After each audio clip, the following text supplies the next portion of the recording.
सभी साथियों को राम राम। स्वागत है आप सभी का आपके अपने YouTube channel GK GS by Harish Bhardwaj official YouTube channel के अंदर। जैसे कि आप सभी जानते हैं, कंप्लीट साइंस की सीरीज जो है हमारी चली हुई है और ये सीरीज सभी के लिए रहने वाली है। चाहे आप HSSC की तैयारी कर रहे हो, रेलवे की तैयारी कर रहे हो, SSC की तैयारी कर रहे हो या फिर DSSB की तैयारी कर रहे हो, जहां पर भी साइंस पूछी जाती है वो सभी बच्चे इस पूरी प्लेलिस्ट को देख सकते हैं। बिल्कुल आसान भाषा में और बिल्कुल सिंपल तरीके से जो है मैंने इस पूरी प्लेलिस्ट को जो है खत्म करने की कोशिश की है। थोड़ा सा बता देता हूं। जैसे कि आप सभी जानते हैं, साइंस के बारे में सबसे पहले हमने शुरुआत कहां से की थी? हमने शुरुआत जो है फिजिक्स से की थी मेरे भाई। ठीक है, फिजिक्स को हमने कंप्लीट कर लिया है। टोटल 10 चैप्टर जो है उसके अंदर किए थे और जो है इसके बाद जो है अभी रिसेंटली ही हमने जो है केमिस्ट्री को भी कंप्लीट किया है, जिसके अंदर जो है 9 चैप्टर हमने कंप्लीट किया है। और आज से हम जो है किसका शुभारंभ कर रहे हैं? आज से हम जो है बायोलॉजी को जो है शुभारंभ कर रहे हैं और इसके अंदर भी लगभग 9 से 10 चैप्टर जो है हम करने वाले हैं। तो पेशेंस बनाकर इस पूरी प्लेलिस्ट को देखना और फिर आप जो है अपने आउटपुट लेने की कोशिश करना। कितना आपको यहाँ पर आसान लगा है, कितना आपको सीखने को मिला है, क्या साइंस आपको पहले से बेटर समझ आई है, क्या फिर पहले से आपको जो है साइंस आसान लगने लगी है? मेरा ऐसा मानना है ये सारी चीज़ें आपको जो है एनालाइज करने में काफ़ी आसानी होने वाली है मेरे भाई, क्योंकि मेरा ये मकसद ही ये था इस प्लेलिस्ट को बिल्कुल आसान तरीके से आपके सामने प्रस्तुत करना। वरना ये जो चीज़ें मैंने लिखी है ना, जो क्वेश्चन नंबर फर्स्ट लिखा है या फिर नीचे इस चैप्टर का सारांश भी आपको मिल जाएगा, वो सारी चीज़ें मैंने कहाँ से उठाई है? वो सारी चीज़ें मैंने जो है एनसीईआरटी से ही उठाई है और एनसीईआरटी में भी सारी चीज़ें आपको लिखी मिल जाएगी। बस दिक्कत यह है कि आप एनसीईआरटी से क्यों नहीं पढ़ते हैं, क्योंकि वहाँ पर चीज़ें आपको बोर लगती हैं। स्पेशली मैं बताऊँ तो जो बायोलॉजी है वो आसान है कंपेयर टू फिजिक्स और केमिस्ट्री के मेरे भाई। ठीक है, क्योंकि वहाँ पर न्यूमेरिकल्स आते हैं, रिएक्शन आती हैं और भी बहुत सारी चीज़ें आती हैं। वहाँ पर तो समझाना जरूरी था ही, लेकिन अब आप कहेंगे यार ये जो बायोलॉजी है इसमें तो पैराग्राफ टाइप ही है, डायरेक्ट हमें याद रखना है कि जीव विज्ञान का जो प्रयोग है सर्वप्रथम किसने किया था, मतलब एक पैरा टाइप, एक स्टोरी टाइप है। मैं समझ गया आपके बात,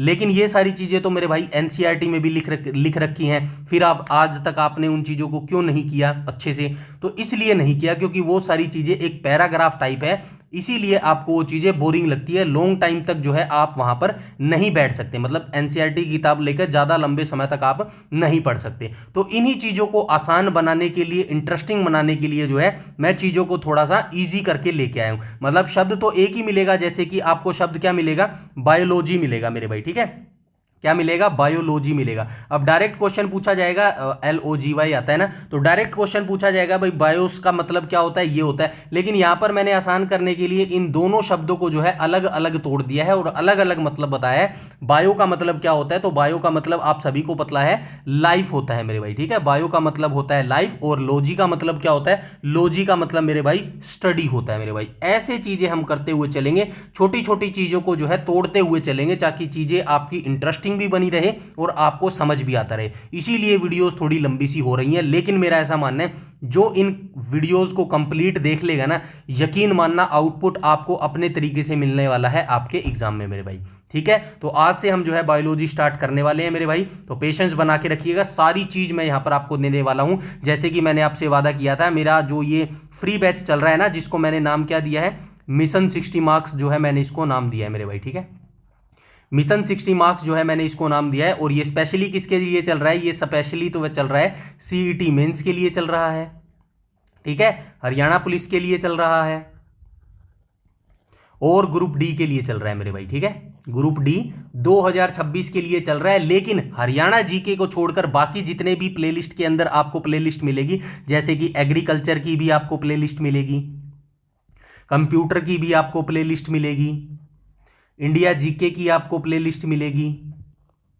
ठीक है, और किसकी मिलेगी? साइंस की आपको प्लेलिस्ट मिलेगी और भी बहुत सारी प्लेलिस्ट मिलेगी। तो ये ऐसे सब्जेक्ट हैं जो HSSC के अलावा SSC, रेलवे, DSSB हर जगह पूछे जाते हैं मेरे भाई। ठीक है, तो अगर आपका कोई ऐसा दोस्त हो जो SSC, रेलवे, DSSB की तैयारी कर रहा है, तो उनके साथ भी इस वीडियोस को और प्लेलिस्ट को जरूर शेयर कर देना मेरे भाई। ठीक है, इतनी सी दरख्वास्त मैं आपसे जरूर करना चाहूंगा। और एक और चीज आपको बता देता हूं, जैसे कि आपका अभी PST चला हुआ है। ठीक है, हरियाणा पुलिस के जो है आप सभी PST चले हुए हैं, आप सभी जानते हैं। एक जो दोस्त है, एक दोस्त तो क्या है, एक भाई है, ठीक है, स्टूडेंट है, काफी टाइम से मेरे साथ जुड़ा हुआ है, इस चैनल से जुड़ा हुआ है। तो आज उसका जो है मेरे भाई PST था। ठीक है, उसका टाइम कितना है? 10 49 के आसपास जो है ये टाइम आया, मतलब कि उसका जो है क्वालिफाई हो चुका है। और उसी को नहीं, सभी बच्चों को मैं कहना चाहूंगा जिन जिन का पीएचडी क्वालिफाई हो रहा है ना मेरे भाई, ठीक है, थोड़ा सा बताना जरूरी है, तभी आपके अंदर जो है एक आग जल सकती है मेरे भाई, ठीक है। मोटिवेशन, आप डेली मोटिवेशन अपने आप को नहीं कर सकते, इसीलिए मैं ये चीजें आपको समय समय पर बताता रहता हूं।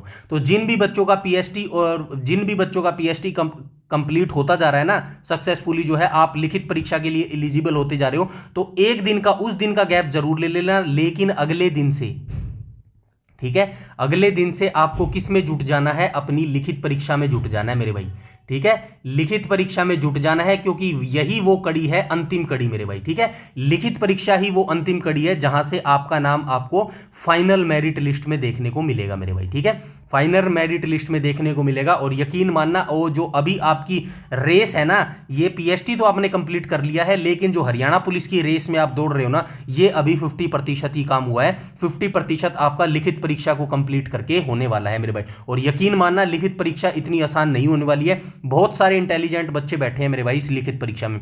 हाँ, जनरल कैटेगरी में थोड़ा सा है, कट ऑफ जो है नीचे गई है, लेकिन और रिजर्व कैटेगरी की जो है ना, वो वहां पर बच्चे 65-70 प्लस ऑलरेडी बैठे होते हैं। और जो फाइनल मेरिट लिस्ट लगेगी ना, अभी तो इन्होंने पता नहीं कैसे निकाल दिया है, जो जर्नल में जर्नल वाले ही बच्चे आए, मतलब इन्होंने कैटेगरी वाइज जो है कट ऑफ निकाली है, लेकिन जो अंतिम कट ऑफ निकलेगी ना मेरे भाई, लास्ट कट ऑफ जो निकलेगी, उसमें क्या होगा, उसमें वही रूल अप्लाई होगा जो हमेशा से होता है। क्योंकि जो रिजर्व कैटेगरी वाले बच्चे हैं ना, अगर वो जर्नल से ज्यादा नंबर लेके आएंगे, ऑब्वियसली लेके आएंगे, क्योंकि उन्होंने पहले से पढ़ रखी है चीजों को, तो वो मेरे भाई जर्नल कैटेगरी में ही काउंट होगी। तो जर्नल कैटेगरी में जो 50-55 वाले बैठे हैं ना, 50-55 वाले, हो सकता है इनमें से बहुत सारे बच्चे पीएचडी को कंप्लीट कर लेंगे, लेकिन भाई अगर आप पीएचडी के बाद लिखित परीक्षा कंप्लीट नहीं कर पाए ना सक्सेसफुली, तो आपका नाम मेरिट लिस्ट में नहीं आएगा, क्योंकि यहां पर इनका स्थान कौन लेगा, रिजर्व कैटेगरी वाले स्थान ले लेंगे, क्योंकि वो ऑलरेडी 70-65 वाले बच्चे बैठे हैं। तो जो 50-55 वाले बच्चे बैठे हैं ना, उनके लिए तो डू और डाई वाला चांस है मेरे भाई, आई बात समझ में, क्योंकि ऐसा चांस आपको दोबारा नहीं मिलेगा। आपका पीएचडी कंप्लीट हो गया ना,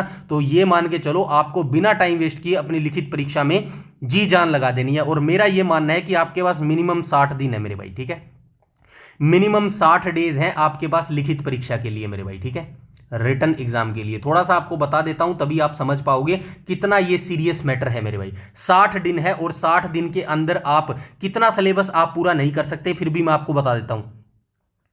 एग्रीकल्चर, यहां से लिखना स्टार्ट करता हूं। सीरियस नहीं, आपको सीरियसनेस आपको पता होना चाहिए, कितना बड़ा एग्जाम है और कितने सीरियस कैंडिडेट इसके अंदर बैठे हुए हैं। एग्रीकल्चर, CULTURE, एग्रीकल्चर, ठीक है, computer, current affair, Haryana GK, अभी बताऊंगा, एक सेकंड, इंडिया जीके, और क्या रह गया मेरे भाई, और साइंस रह गया, ठीक है, SCIENCE, साइंस हो गया, ठीक है। और क्या सब्जेक्ट रह गए मेरे भाई, और भी इसके अलावा और भी सब्जेक्ट है, जैसे कि इकोनॉमी हो गया, आर्ट एंड कल्चर हो गया, एक आधा और सब्जेक्ट मिलेगा जो मिसलेनियस में आता है, ऐसे कोई सब्जेक्ट नहीं आता। इनके अलावा जो सब्जेक्ट बच गए ना, वो मिसलेनियस में आता है, बाकी मैथ, रीजनिंग, इंग्लिश और हिंदी तो वो तो आपका ही रह ही गया। अब मैंने क्या क्या इसके अंदर कराया, देखो, एग्रीकल्चर में मैंने 27 लेक्चर करवाए हैं, कंप्यूटर में मैंने कितने कराए हैं, 43 लेक्चर करवाए हैं, करंट अफेयर अभी 1 साल का ही कराया, इसमें मैंने जो है 15 लेक्चर करवाए हैं, हरियाणा जीके में मैंने 142 लेक्चर करवाए हैं, इंडिया जीके में मैंने 75 लेक्चर करवाए हैं। क्यों याद है ये देखो, सीक्वेंस वाइज मेरे को याद है, क्योंकि मैंने इस पर मेहनत करी है मेरे भाई। साइंस में कितने लेक्चर करवा दिए, आज 20वां लेक्चर है, फिजिक्स, केमिस्ट्री और बायोलॉजी का आज पहला चैप्टर है, ये मिलाकर 20 चैप्टर हैं, 30 चैप्टर इसके अंदर टोटल आने वाले। इकोनॉमी अभी कराई नहीं है, आर्ट अभी करवाई नहीं है, लेकिन अभी बता देता हूं, इसके अंदर भी टॉप 500 क्वेश्चन हम करने वाले। अब आप खुद देखो, अगर आपका पीएचडी कंप्लीट हो गया है, आप अभी वहम में जी रहे हो कि मेरा तो भाई पीएचडी कंप्लीट हो गया, मजा आ गया भाई, मैं तो अब लिखित परीक्षा यूं ही निकाल लूंगा। अब आप खुद एक लॉजिक तरीके से सोचो, जो इतने इतने लेक्चर मैंने यहां पर करवाए हैं, ये देखो इतने इतने, क्या ये 60 दिन में कंप्लीट हो सकते हैं? खुद सोचो, एक लॉजिक लगा के सोचना, क्या इतने सारा मटेरियल जो है 60 दिन में कंप्लीट हो सकता है मेरे भाई? और जब आपकी एग्जाम डेट आ जाएगी ना, तब तो आप गलती से भी दिमाग से ये चीज निकाल देना कि ये मैं चीजें कंप्लीट कर लूंगा इतनी सारी। और यकीन मानना, इतनी सारी चीजें आप जब sequence wise, deeply wise, consistence wise, NCERT wise चीजें नहीं पढ़ोगे ना, आप अपने सिलेक्शन से उतने ही दूर हो जितना धरती से आसमान दूर है मेरे भाई। आई बात समझ में? इसीलिए 60 दिन है आपके पास, और मैं मानता हूं 15 दिन अभी जून आज क्या चल रही है, 18 जून होगी, मान लो 15 दिन जो है जून के हो गए, जुलाई पूरा मिल जाएगा आपको, अगस्त पूरा मिल जाएगा, ठीक है। मेरा ऐसा मानना है सितंबर में आपका एग्जाम कभी भी हो सकता है मेरे भाई, ठीक है। तो सितंबर में आपका एग्जाम कभी हो सकता है, 60 दिन ये मान लो प्लस 15 दिन ऊपर वाले मान लो, 75 दिन है आपके पास। अगर कोई कुछ उखाड़ सकता है तो मेरे भाई उखाड़ लेना, क्योंकि ये 75 दिन ये मान के चलो, मेरा ऐसा मानना है अगर 75 दिन आप अपना सब कुछ छोड़ देते हो, सब कुछ मतलब स्टडी को छोड़ के जितना आप अदर एक्टिविटी करते हो पूरे दिन में, फोन चलाना हो गया, फोन ऑफ फ्रेंड हो गया, दोस्तों के साथ बाहर घूमना हो गया, अटरम सटरम जितना भी हो गया ना, उन सभी को छोड़कर अगर 75 दिन अगर आप 24 आवर्स में से 8-10 घंटे दे सकते हो ना, तो मैं कह सकता हूं कि हाँ अभी भी आप रेस के अंदर बने हुए हो। अदरवाइज आप रेस से बहुत दूर हो। और यकीन मानना ये चीज़ आज के लिए नहीं, अगर इन फ्यूचर में भी आप तैयारी करने वाले हो ना एचएसएससी या किसी भी एग्जाम की, इतनी भीड़ बढ़ चुकी है, इतना कंपटीशन हाई हो चुका है, ऐसे ही चीज़ें आपको करनी पड़ेगी। तो आप अपने दिमाग को और दिल को अच्छे से समझा दो, अगर आपको सिलेक्शन लेना है तो चीज़ें ऐसे ही आपको करनी पड़ेगी, इन्हीं जगह से आपको गुजरना पड़ेगा। आज गुजर लो या फिर अगले साल गुजर लो, सिलेक्शन तो ऐसे ही होगा मेरे भाई। आई बात समझ में? अपने आप को और अपने घर वालों को धोखा या फिर वहम में रखना छोड़ दो मेरे भाई कि 2-3 महीने रह जाएंगे, मतलब कि कोई मैं शॉर्ट नोट्स खरीद लूंगा, 200 400 500 के शॉर्ट नोट्स खरीद लूंगा, उसके अंदर मिनिमम पेज होंगे, 20-30 पेज होंगे, वो पढ़ के मैं सिलेक्शन ले लूंगा। तो मेरे भाई आप बहुत ज़्यादा गलत ट्रैक पर चल रहे हो, बहुत ज़्यादा गलत सोच रहे हो और अपने आप को बहुत ज़्यादा वहम में रह रहे हो मेरे भाई। आई बात समझे? ये चीज़ें सिर्फ आपको जगाने के लिए थी ताकि आप समय से पहले जाग जाओ और कितनी सीरियस चीज़ें हैं उनको समझ लो मेरे भाई। आई बात समझ में? बस ये चीज़ें थोड़ी सी बतानी जरूरी थी, इसीलिए मैं थोड़ा सा सीक्वेंस वाइज चलता हूँ, डीपली चलता हूँ। एनसीईआरटी तो पढ़ाता ही हूँ, साथ में जो मुश्किल शब्द होते हैं ना, वर्ड होते हैं, हिंदी में बहुत सारे वर्ड ऐसे मुश्किल होते हैं जिनका मतलब आपको समझना बेहद जरूरी होता है, वो समझ आ जाएगा ना, तब आप जज कर सकते हो। मैं पहले भी बहुत बार बोल चुका हूँ, यूट्यूब पर जो एमसीक्यू मैराथन चलते हैं ना, top 200 question, top 50 question, top ये क्वेश्चन, टॉप वो क्वेश्चन, उनसे आप कभी भी, अब एक बात बताओ, बायोलॉजी के फर्स्ट चैप्टर से 25 क्वेश्चन करके तो मैं भी निकल सकता यहां पे, 25 क्वेश्चन करके मैं भी निकल जाता यहां पे, लेकिन इन 25 क्वेश्चन से आप ये जज नहीं कर सकते कि जो पहला चैप्टर है ना उससे मैं कंप्लीट सारी चीजें पढ़ के आ चुका हूं मेरे भाई। लेकिन जब ये पूरा सारांश जो मैंने सरल भाषा में यहाँ पे आपको करवाया है ना, अभी जो मैं करवाऊंगा, ये पढ़ के आप कह देना मेरे भाई इस चैप्टर से जितना तेरे में दम है ना वो क्वेश्चन निकाल के मेरे को दे दो, मैं पूरा कॉन्फिडेंस हूं, मैं हर क्वेश्चन कर ले जाऊंगा मेरे भाई। जब तक ये कॉन्फिडेंस आपके अंदर नहीं आएगा ना, तो आप एग्जाम नहीं निकाल सकते मेरे भाई। और ये कॉन्फिडेंस तभी आएगा जब आप अपने आप को टाइम दोगे, प्रॉपरली बुक्स के साथ बैठोगे, प्रॉपरली 3-4 घंटे एक चैप्टर को पढ़ोगे ना डीपली। आई नो आप बोर होगे, लेकिन सिलेक्शन वहीं से निकलेगा मेरे भाई।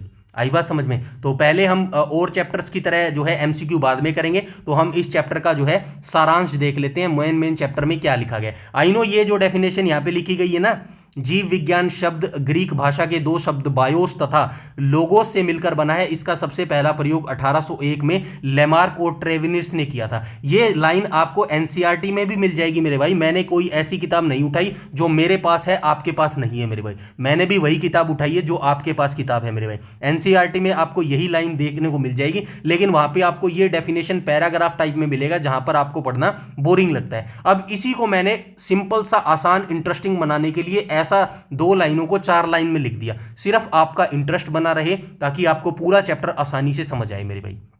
सिर्फ ये मतलब है मेरा इस चैप्टर को इतना लॉन्ग बनाने का मेरे भाई। और यहीं से आपका सिलेक्शन भी निकलेगा, और निकलेगा मैं खुद दिखाऊंगा। कोई तो ऐसा बच्चा होगा जो बताएगा कि भाई सच में भाई तेरे से जो पढ़ा था ना, सच में उसका बहुत महत्व था मेरे भाई। आई बात समझ में? तो इसीलिए कह रहा हूं मेरे भाई, चीज़ों को जितना सीरियस लोगे ना उतना ज़्यादा आपके लिए बेनिफिट रहेगा, वरना कुछ नहीं रखा इन चीज़ों में। 75 दिन देके अगर आपको कोई कहे ना 25-30 साल आपकी ज़िंदगी के आसान हो सकते हैं, तो इसमें कोई घाटा नहीं है 75 दिन की बलि देने के लिए। आई बात समझ में? वरना तो अगले 25-30 साल बलि देने के लिए खुद की, जीवन की, लाइफ की, हर चीज़ की बलि देने के लिए तैयार रहना। ज़िंदगी में बहुत मार कटाई होने वाली है मेरे भाई।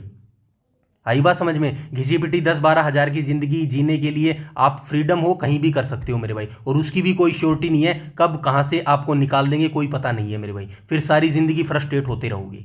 आई बात समझ में? तो चलिए आज के चैप्टर की हम शुरुआत कर लेते हैं। बहुत आपको जो है मैंने मोटिवेट कर दिया है और चलते हैं जीव विज्ञान। आज हमारा पहला चैप्टर है बायोलॉजी का, जिसका नाम है अध्याय 1 और सामान्य परिचय हम यहाँ पर पढ़ेंगे। जर्नल इंट्रोडक्शन हम यहाँ पर पढ़ने वाले हैं, ठीक है। तो चलिए भाग 1 को देख लेते हैं, जिसमें लिखा गया है जीव विज्ञान के असली जन्मदाता और दादाजी। तो डायरेक्ट आपसे क्वेश्चन पूछा जाता है जीव विज्ञान के असली जन्मदाता कौन है? तो कोई बात नहीं है, पहले हम एनसीईआरटी की डेफिनेशन देख लेते हैं क्या कहती है। जीव विज्ञान हिंदी में क्या बोलते हैं? बायोलॉजी इसको बोलते हैं मेरे भाई। ग्रीक भाषा के 2 शब्दों से बना है। जो ये बायोलॉजी है ना, जीव विज्ञान लिखा है यहाँ पे, तो ये किस से बना है? तो ये ग्रीक भाषा एक मेरे भाई, ठीक है, ग्रीक भाषा है। ग्रीक भाषा के 2 शब्दों से बना है। किससे बना है? ऊपर भी मैंने बताया था, बायोस से बना है मेरे भाई, ठीक है। बायोस ऐसे लिखेंगे ना, बायोस प्लस लोगोस से बना है, ठीक है, LOGOS बनेगा ना। तो इनसे मिलकर ये क्या बना है? इनसे मिलकर मेरे भाई ये क्या बना है? इन दोनों को मिलाकर बना है बायोलॉजी मेरे भाई। आई बात समझ में? LOGY, ठीक है, इन दोनों से मिलकर ये बना है। ऐसे चीजें एक एक शब्दों का जब आप पोस्टमार्टम करोगे ना, यकीन मानना आपका पूरा चैप्टर में इंटरेस्टिंग बना रहेगा और चीजें ऐसे ही आपको याद रहेंगी। चलिए अब आगे चलते हैं, ठीक है। यहां तक हो गया। इन दोनों के अध्ययन को, इन बायोलॉजी इन दोनों के अध्ययन को मिलकर बना है, बायोस और लोगोस। बायोस का मतलब मैंने ऊपर बताया था ना, बायोस का मतलब क्या होता है? लाइफ होता है मेरे भाई, ठीक है। इसका मतलब क्या होता है? लाइफ होता है। बायोस का मतलब क्या होता है? लाइफ होता है। और लोगोस का मतलब क्या होता है? लोगोस का अध्ययन, लोगोस का मतलब क्या होता है? स्टडी, स्टडी, स्टडी मतलब, ठीक है, किसी चीज का अध्ययन करना। तो इन दोनों को मिलकर क्या बना मेरे भाई? बायोलॉजी बना। आई बात समझ में? चलिए आगे चलते हैं। इसका सबसे पहले प्रयोग वर्ष 1801 में लैमार्क और ट्रेविनस ने किया था। ऐसा ही आपसे क्वेश्चन पूछ लेगा, जो कि आपने पहला ही क्वेश्चन देख लिया था जब मैंने ये PDF दिखाई थी, ठीक है। ऐसे ही क्वेश्चन ये पूछता है, ठीक है। आई बात समझ में? अब यहां पे देखो, इसको मैंने सरल भाषा में कैसे लिखा है, देखो, बायोलॉजी शब्द का करो पोस्टमार्टम, ठीक है। चलो मैंने जैसे वैसे कर ही दिया यहाँ पे पोस्टमार्टम। यह ग्रीक भाषा के 2 शब्दों से बना है। बायोस का मतलब होता है हमारा जीवन यानी कि लाइफ, और लोगोस का मतलब होता है उसका अध्ययन मेरे भाई, स्टडी, ठीक है, यानी जीवन का अध्ययन।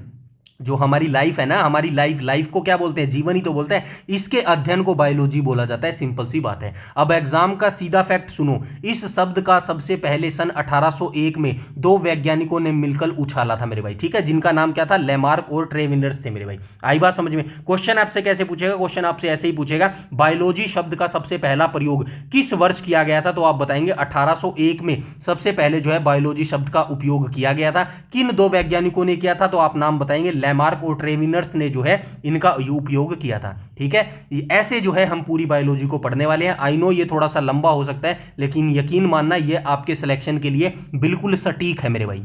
आई बात समझ में? बिल्कुल सटीक है।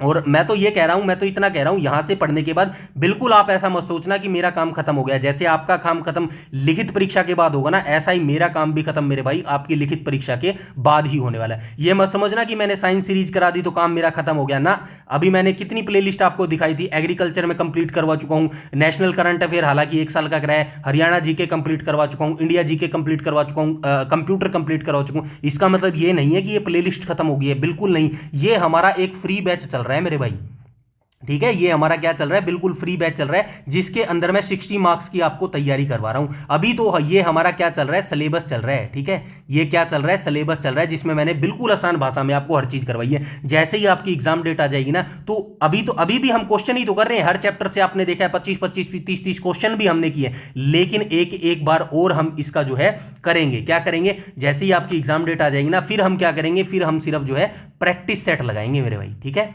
फिर हम क्या लगाएंगे? फिर हम सिर्फ प्रैक्टिस सेट लगाएंगे हर सब्जेक्ट का, चाहे एग्रीकल्चर है, कंप्यूटर है, करंट अफेयर है, नेशनल करंट अफेयर है, हरियाणा करंट अफेयर है, साइंस है, कंप्यूटर है, जो भी है, फिर उनके जो है प्रैक्टिस सेट लगाएंगे, जिनकी आप हमेशा से नीड करते हो कि बस क्वेश्चन मुझे दिख जाए, नीचे 4 ऑप्शन दिख जाए। तब जिस बच्चे ने ये प्लेलिस्ट पूरी देखी होगी ना मेरी 60 मार्क्स की, उसको उस समय समझ आएगा ये प्रैक्टिस सेट से पहले जो वो भाई डिटेल से करवाता था ना, उसकी कितनी वैल्यू थी मेरे भाई।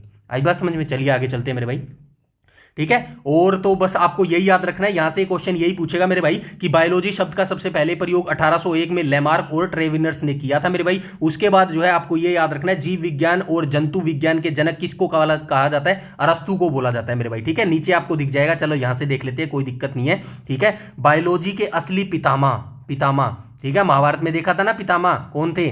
Father of biology. आपसे डायरेक्ट क्वेश्चन पूछा जाएगा, बताइए फादर ऑफ बायोलॉजी किसे कहा जाता है? तो आप डायरेक्ट बिना किसी जो है डाउट के सीधा बताएंगे भाई अरस्तु को कहा जाता है। ठीक है, यहां पे कहीं लिखा है क्या, ये देखो, अरस्तु को जीव विज्ञान और जंतु विज्ञान का जो है दोनों का जनक कहा जाता है। इन्होंने अपनी प्रसिद्ध पुस्तक हिस्टोरिया एनिमिलियस में 500 जंतुओं का वर्णन किया है। तो ये पुस्तक का भी आपको नाम रखना है और 500 जंतुओं, ये कई बार जो है संख्या दे देता है कि भाई बताइए जो अरस्तु की जो पुस्तक है हिस्टोरिया एनिमिलिया, इसमें जो है कितने जंतुओं का वर्णन किया गया, तो ऑप्शन में दे देगा 400, 500, 200, 300। तो आपको याद रखना है 500 जंतुओं का इसमें वर्णन किया गया है मेरे भाई। ठीक है, यहां तक ऐसे चीजें आपको याद रखनी है। अब देखो यहां पे बिल्कुल आसान भाषा में, अब आप कहोगे कि यार ये लाइन लिखने की क्या जरूरत थी, थोड़ा सा कम हो जाता काम। भाइयों अगर परीक्षा में पूछा जाएगी पूरी बायोलॉजी के असली जन्मदाता या दादाजी कौन है, ये मैंने लाइन इसलिए लिखी है जब आप इस पीडीएफ को अकेले में पढ़ोगे ना, अभी तो यहां पर मैं बोल रहा हूं, लेकिन जब आप अकेले में इस पीडीएफ को पढ़ोगे ना, तब भी आपको ऐसा ही लगेगा कि आप मेरे से कन्वर्सेशन कर रहे हो या फिर मैं आपसे कन्वर्सेशन कर रहा हूं।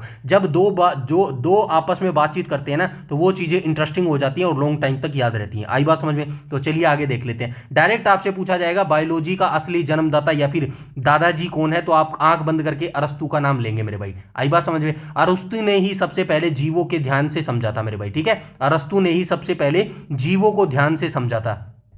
ठीक है, इन्होंने एक बहुत ही शानदार पुस्तक लिखी थी, पुस्तक का नाम जरूर याद रखना, बहुत बार पूछा गया है कि बताइए निम्नलिखित में से कौन सी पुस्तक अरस्तु ने लिखी थी, तो आप बताएंगे हिस्टोरिया एनिमिलियस एल्यूमिनियम नाम की पुस्तक जो है इन्होंने लिखी थी। इस पुस्तक में इन्होंने लगभग 500 प्रकार के जानवरों का पूरा कच्चा चिट्टा खोलकर जो है रख दिया था, इसीलिए इन्हें जंतु विज्ञान का भी जो है पापा यानी कि जनक कहा जाता है। आई बात समझ में? यहां तक सारी चीजें क्लियर है। उसके बाद हम चलते हैं मेरे भाई आगे। ठीक है, नेक्स्ट भाग पर चलते हैं, भाग 2, जिसके अंदर लिखा गया है वीआईपी शाखाओं को याद करने का देसी जुगाड़। चलिए देख लेते हैं भाई कौन सा देसी जुगाड़ है। ओलेरी कल्चर और एंथोलॉजी की फनी ट्रिप। वैसे तो डायरेक्ट क्वेश्चन पूछता है भाई बताइए किस खेती को जो है ओलेरी कल्चर कहा जाता है।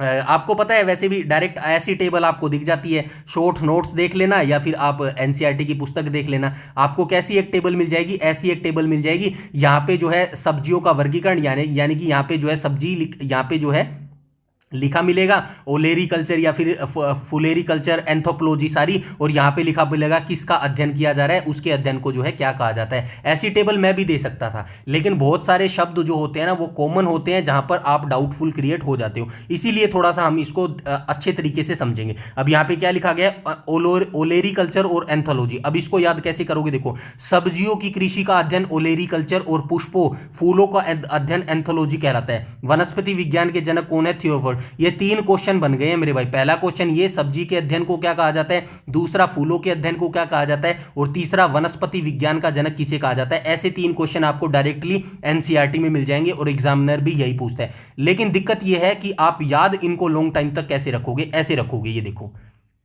अब देखो याद कैसे रखोगे। अब आते हैं उन कठिन नामों पर एग्जाम में बार बार खोपड़ी खराब करते हैं। पहली शाखा है ओलेरी कल्चर, इसको कैसे याद रखोगे, तो सुबह सुबह गली में सब्जी वाला आता है, ध्यान से देखा होगा आपकी गली में कोई सब्जी वाला आता है, तो घर में मम्मी जोर से आवाज क्या लगाती है, ओलेरी, मतलब कि किसी को कहती है, मतलब कि आप लड़की है तो आपको कहेगी कि आपकी मम्मी ओ ले रही, मतलब कि ओ सब्जी वाला आ गया लेरी। तो ठीक है, ओलेरी से आप याद रखेंगे सब्जी लेरी, बस इससे ओलेरी को पकड़ लेंगे और ओलेरी से आप बनाएंगे ओलेरी कल्चर, और ओलेरी कल्चर यानी कि सब्जियों की कृषि मेरे भाई, इसका संबंध सब्जियों की खेती से, ऐसे चीजों को आपको याद रखना है। ठीक है, दूसरी शाखा क्या है, एंथोलॉजी, यानी कि फूलों का अध्ययन। तो फूलों को अध्ययन को क्या बोला जाता है, एंथोलॉजी। अब इसको कैसे याद रखेंगे, इसकी ट्रिक सुनो। जब कोई लड़का किसी लड़की को सुंदर फूल देता है, अब जैसे कि आप लड़के होगे, आपने किसी लड़की को फूल दिया, तो आपको कैसी फीलिंग आती है, बहुत अच्छी फीलिंग आती है ना, तो आप क्या करते हो, एंजॉय करते हो मेरे भाई। एंजॉय से आप याद रखोगे एंथोलॉजी मेरे भाई। ठीक है, अगर आप किसी को फूल दोगे ना, तो आगे से याद रखना, किसी लड़की को अगर फूल दोगे ना, तो मन में ये सोचना या फिर उसको कहना, देख ले आज आपको जो है मैं एंथोलॉजी का अध्ययन करवा रहा हूं, यानी कि फूल आपको दे रहा हूं। फूलों के बारे में जानना यानी कि एंथोलॉजी कहलाता है मेरे भाई। ठीक है, आई बात समझ में? यहां तक सारी चीजें क्लियर है। इसके बाद हम चलते हैं मेरे भाई आगे। ठीक है, तो ये जरूर याद रखना भाई, ये वनस्पति विज्ञान यहां पे लिख देता हूं।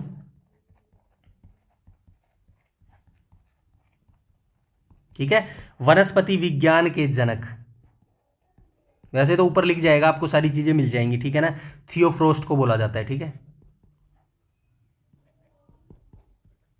आई बात समझ में। चलिए आगे चलते हैं भाई, नेक्स्ट भाग पर चलते हैं। नेक्स्ट क्या दे रखा है इसमें, पोमोलॉजी दिया गया, ठीक है। पोमोलॉजी और माइकोलॉजी को देसी पोस्टमार्टम। अब हर शब्द को मैं इसीलिए बोलता हूं, हर शब्द का मतलब आपको समझ आना चाहिए। आप डायरेक्ट याद लगा लो कि भाई माइकोलॉजी का अध्ययन किसको क्या किया जाता है, तो इसमें जो है जीवाणु का अध्ययन, ये देखो जीवाणु विज्ञान के जनक ल्यूवनवाक थे। यहाँ पे देखो फलों का अध्ययन किसको कहा जाता है, पोमोलॉजी को कहा जाता है। और कवकों का अध्ययन किसको कहा जाता है, माइकोलॉजी को कहा जाता है। आई नो आप ये चीजें याद भी रख सकते हो, लेकिन कई बार जो है चीजें मिक्स हो जाती है, बोरिंग लगने लग जाती है, याद नहीं रहती। अब यहाँ पे जो पोमोलॉजी शब्द और जो माइकोलॉजी शब्द है ना, इसका जो है पोस्टमार्टम करते हैं, शब्दों को तोड़ते हैं। चलो आओ देखते हैं कैसे तोड़ते हैं। ये देखो अगला नाम है पोमोलॉजी। अब पोमोलॉजी को कैसे तोड़ेंगे, इसको याद रखना बहुत आसान है। अनार, अनार तो होगा ना, अनार तो आपने खाया होगा जिंदगी में, सबने खाया होता है। अनार के लाल लाल दाने होते हैं, उसका जूस भी निकलता है। अनार को इंग्लिश में क्या कहते हैं मेरे भाई, पोमोग्रेनेट बोलते हैं, ठीक है। अनार को इंग्लिश में क्या बोलते हैं,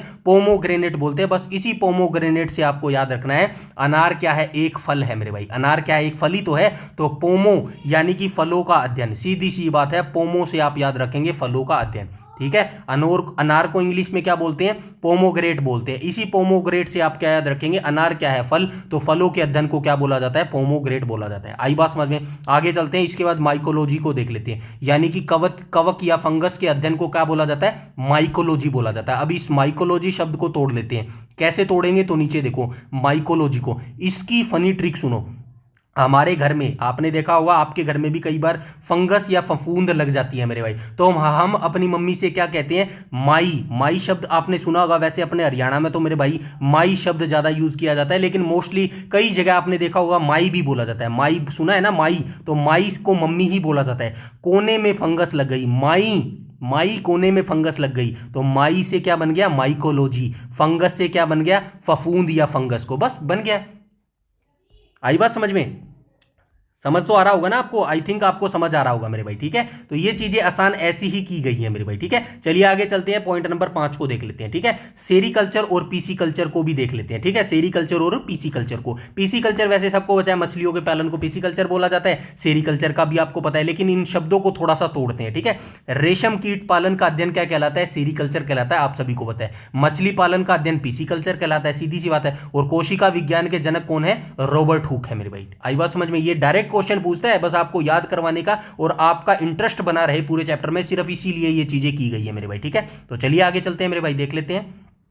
अब दो नाम परीक्षा में सबसे ज्यादा कंफ्यूज करते हैं, कौन सा, एक तो सेरीकल्चर और एक पीसी कल्चर मेरे भाई। तो देख लेते हैं पहले सेरीकल्चर। सेरीकल्चर को कैसे आप याद रखोगे, तो देखो रेशम की साड़ियां, सेरीकल्चर में क्या होता है, रेशम के कीट ही तो हम पालते हैं। अब रेशम की साड़ियां भी होती हैं, लड़कियों को तो ये चीजें पता होंगी आराम से, लड़कों को कुछ को पता भी होगा। रेशम की साड़ियाँ क्या होती है, सबसे महंगी होती है। ये देखो कपड़े बहुत महंगे होते हैं, इसीलिए उन्हें हमेशा अलमारी में सिर के ऊपर यानी कि संभाल कर सिर पर रखना पड़ता है मेरे भाई। तो सिर से आप क्या याद रखेंगे, सिर से याद रखोगे सेरीकल्चर मेरे भाई, ठीक है। सेरीकल्चर क्या है, रेशम की कीट होते हैं, तो रेशम की साड़ियाँ ऐसे भी याद रखते थे। तो रेशम की जो साड़ियाँ होती है ना, वो सबसे महंगी होती है, उनको संभाल कर रखना होता है। तो यानी कि अपने सिर पर बिठा कर रखना होता है। सिर से याद रखना या फिर रेशम की साड़ियों से याद रखना। रेशम के कीड़े पालने को क्या बोलते हैं, तो इसको बोलते हैं मेरे भाई, रेशम कीट पालन को क्या बोलते हैं, सेरीकल्चर बोलते हैं मेरे भाई। आई बात समझ में। अब आगे चलते हैं, पीसी कल्चर को देख लेते हैं, जिसका मतलब होता है मछली पालन मेरे भाई, ठीक है। एक सेकेंड,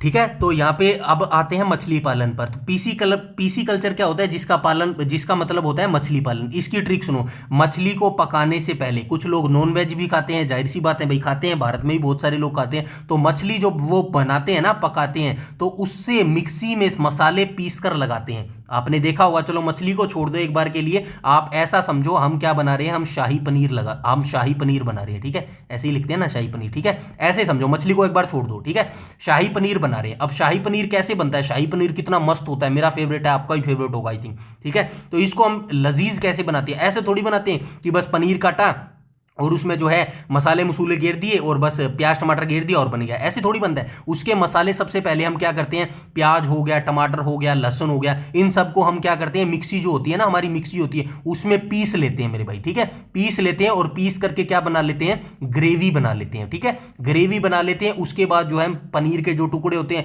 उनको जो है ऑयल के अंदर जो है ब्राउन ब्राउन करके जो है फ्राई कर लेते हैं। उसके बाद सबको जो है मिक्स करते हैं और क्या बन जाता है, हमारा शाही पनीर टेस्टी बन जाते हैं। इन सभी को हमने क्या किया मेरे भाई, मिक्स किया मेरे भाई। ठीक है, मिक्स किया ना, मसालों को हमने क्या किया, मिक्स किया। बस इसी से आप याद रखेंगे। ये देखो मिक्सी में मसाले पीस कर लगाए ना, तो पीस कर से आप लगाएंगे, पीस कर से याद रखो पीसी कल्चर। बस सिंपल सी बात है। आई बात समझ में? चलिए आगे चलते हैं, ऐसे चीजें आपको याद रहेंगी।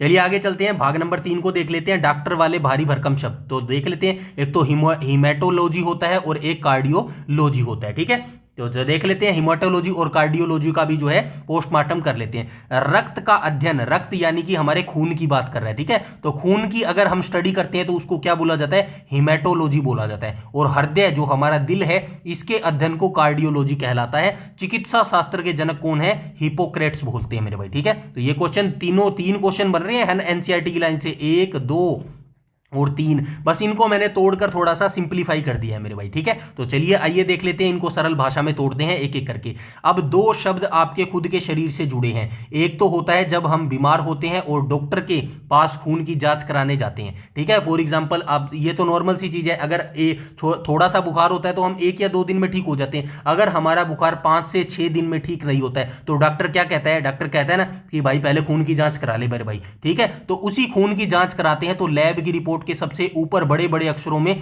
हिमेटोलॉजी रिपोर्ट लिखा होता है। इसी का मतलब है कि खून की पूरी पढ़ाई को हिमेटोलॉजी कहा जाता है। आई बात समझ में? आया ना? बिल्कुल आसान तरीके से याद हुआ ना। एक तो पहले आप ऐसे याद कर रहे थे कि भाई रक्त के अध्ययन को क्या बोला जाता है, हिमेटोलॉजी बोला जाता है। अब आपको लॉन्ग टाइम तक नहीं, पूरी जिंदगी कैसे याद रहेगा, आपको ऐसे याद रहेगा, यार मैं तो 5-6 दिन से बीमार चल रहा था, जैसे ही मैं डॉक्टर के पास गया ना, डॉक्टर मेरे को ये बोला, यार तू तो 5-6 दिन से बीमार है, तू एक काम कर खून का अपना टेस्ट करा रहा। तो जो जैसे ही वो आप रिपोर्ट लेके आओगे ना, खून की रिपोर्ट डॉक्टर के पास लेके आओगे, तो उस रिपोर्ट में सबसे ऊपर क्या लिखा होगा मेरे भाई, सबसे ऊपर लिखा होगा मेरे भाई हेमाटोलॉजी लिखा होता है। ठीक है, हेमाटोलॉजी लिखा होता है। और हेमाटोलॉजी का मतलब ही क्या होता है, खून की पूरी पढ़ाई मेरे भाई। आई बात समझ में? ऐसे चीजें आपको याद रखनी है। अब आगे चलते हैं, और हमारे सीने में जो दिल धड़क रहा है उसकी धड़कन और बीमारी के अध्ययन को कार्डियोलॉजी कहते हैं। तभी तो दिल के डॉक्टर को कार्डियोलॉजिस्ट कहा जाता है मेरे भाई। आई बात समझ में? यहां तक सारी चीजें क्लियर होनी चाहिए। फिर भी कुछ आपको डिफिकल्ट लगता हो तो आप कमेंट सेक्शन में कमेंट करके बता सकते हैं। यकीन मानना, ये वीडियो बनाने में बिल्कुल भी टाइम नहीं लग रहा,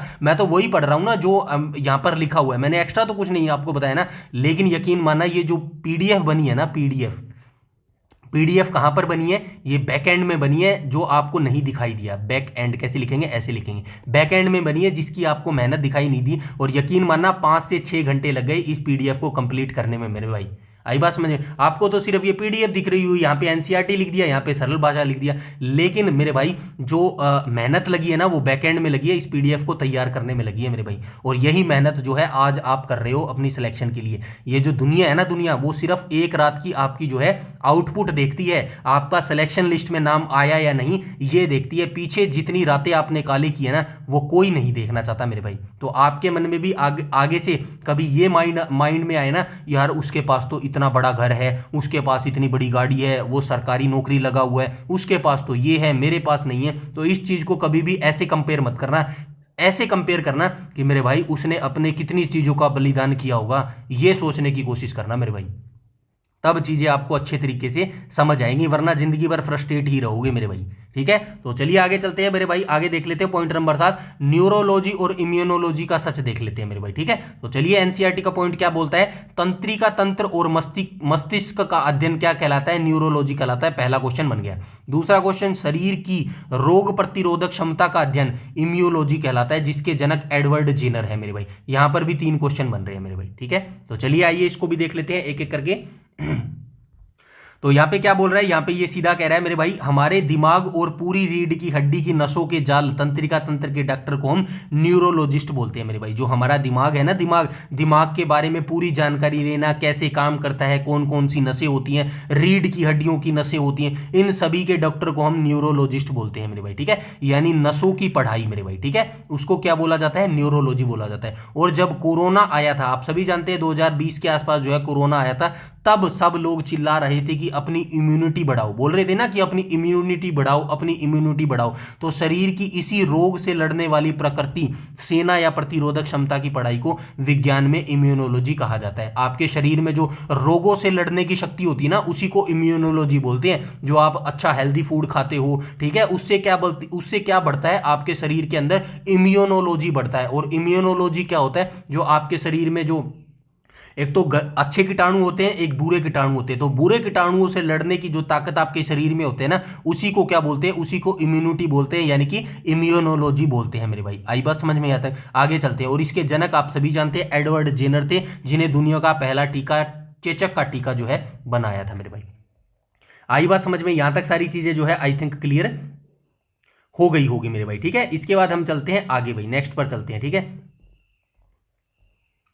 नेक्स्ट कहाँ गया, ये रहा ना नेक्स्ट, एनाबोलिक। ये भी इंपॉर्टेंट है मेरे भाई, ठीक है। यहां से आपको दो शब्दों का पोस्टमार्टम करता है, एक तो एनाबोलिक और एक कैटाबोलिक मेरे भाई, ठीक है। तो चलिए पहले एनसीईआरटी को देख लेते हैं। एनसीईआरटी का पॉइंट क्या बोलते हैं, सजीवों के अंदर, सजीव यानी कि हम मानव, पेड़ पौधे भी सजीव है मेरे भाई, जिनके अंदर जीवन है ना, वो सभी सजीव है, आप सभी को पता है मेरे भाई, ठीक है। होने वाली क्रियाओं को उपापचयी क्रियाएं कहते हैं मेरे भाई।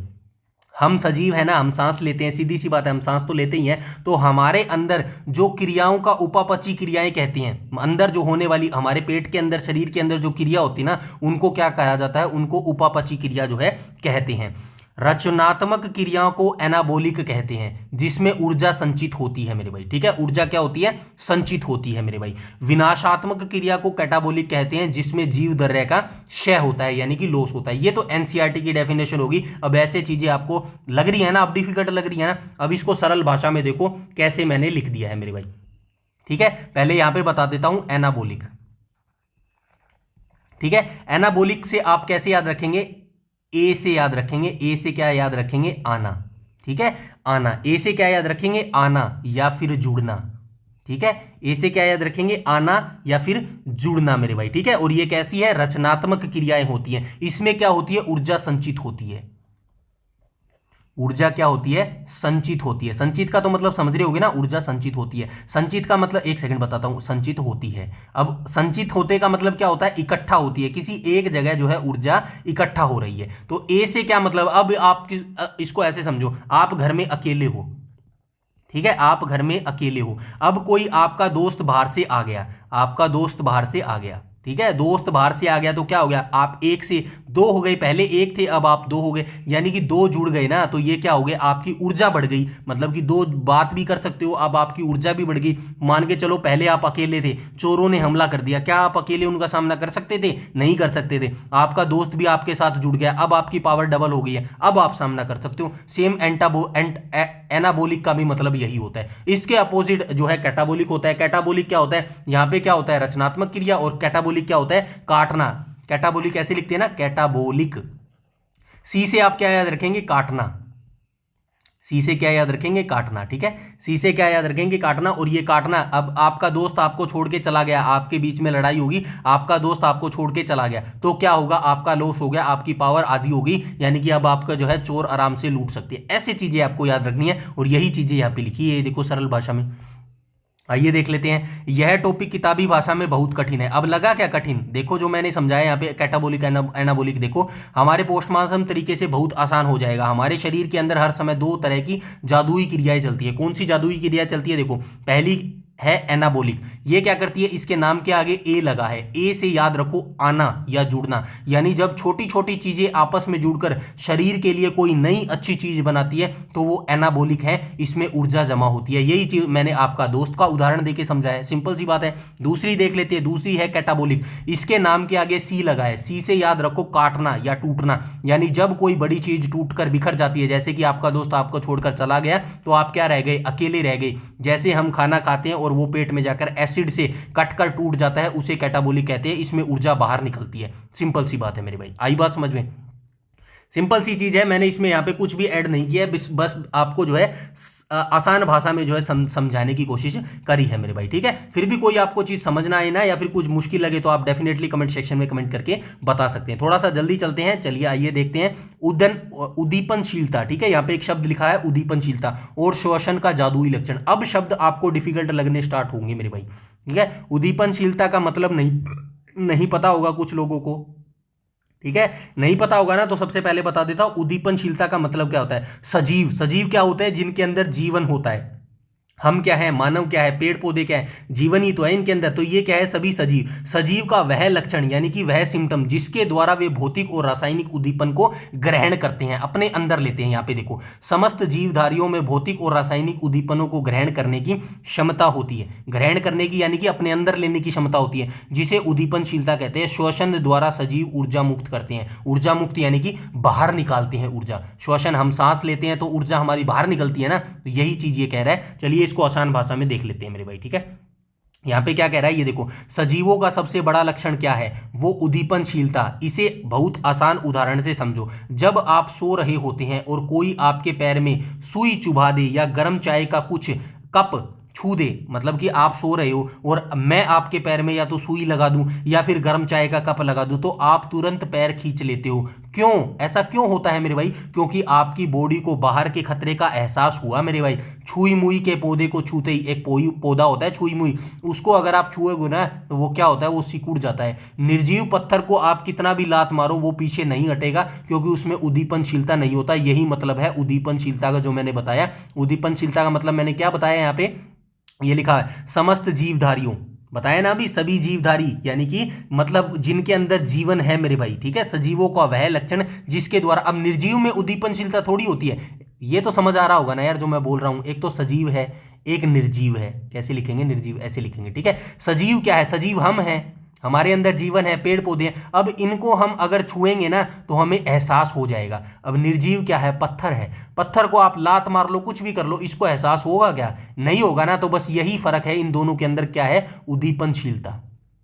उद्दीपनशीलता का डिफरेंस है मेरे भाई। सजीवों में उद्दीपनशीलता है, निर्जीवों में उद्दीपनशीलता नहीं है मेरे भाई। आई बात समझ में? चलिए आगे चलते हैं, पॉइंट नंबर 10 को देख लेते हैं, जीवन चक्र और परम सत्य मृत्यु। तो परम सत्य ही है भाई, मृत्यु तो क्या है, परम सत्य ही है मेरे भाई, ठीक है। मृत्यु से हमें घबराना नहीं चाहिए, सिंपल सी बात है, ठीक है ना। ये मृत्यु, अगर जीवन मिला है किसी चीज को इस धरती पर, इस ब्रह्मांड पर, तो मृत्यु भी निश्चित है मेरे भाई। इस ब्रह्मांड में कुछ भी, कोई भी स्टैटिक नहीं है। आई बात समझ में? और मृत्यु वो नहीं है जो आप समझते हो कि यार मैं मर जाऊंगा, मुझे डर लग रहा। मृत्यु तो एक छोटा सा पार्ट है मेरे भाई, छोटा सा एक हिस्सा है। किसका हिस्सा है? लाइफ है ना, जो आपकी जिंदगी है, वो एक अनंत चक्र है मेरे भाई।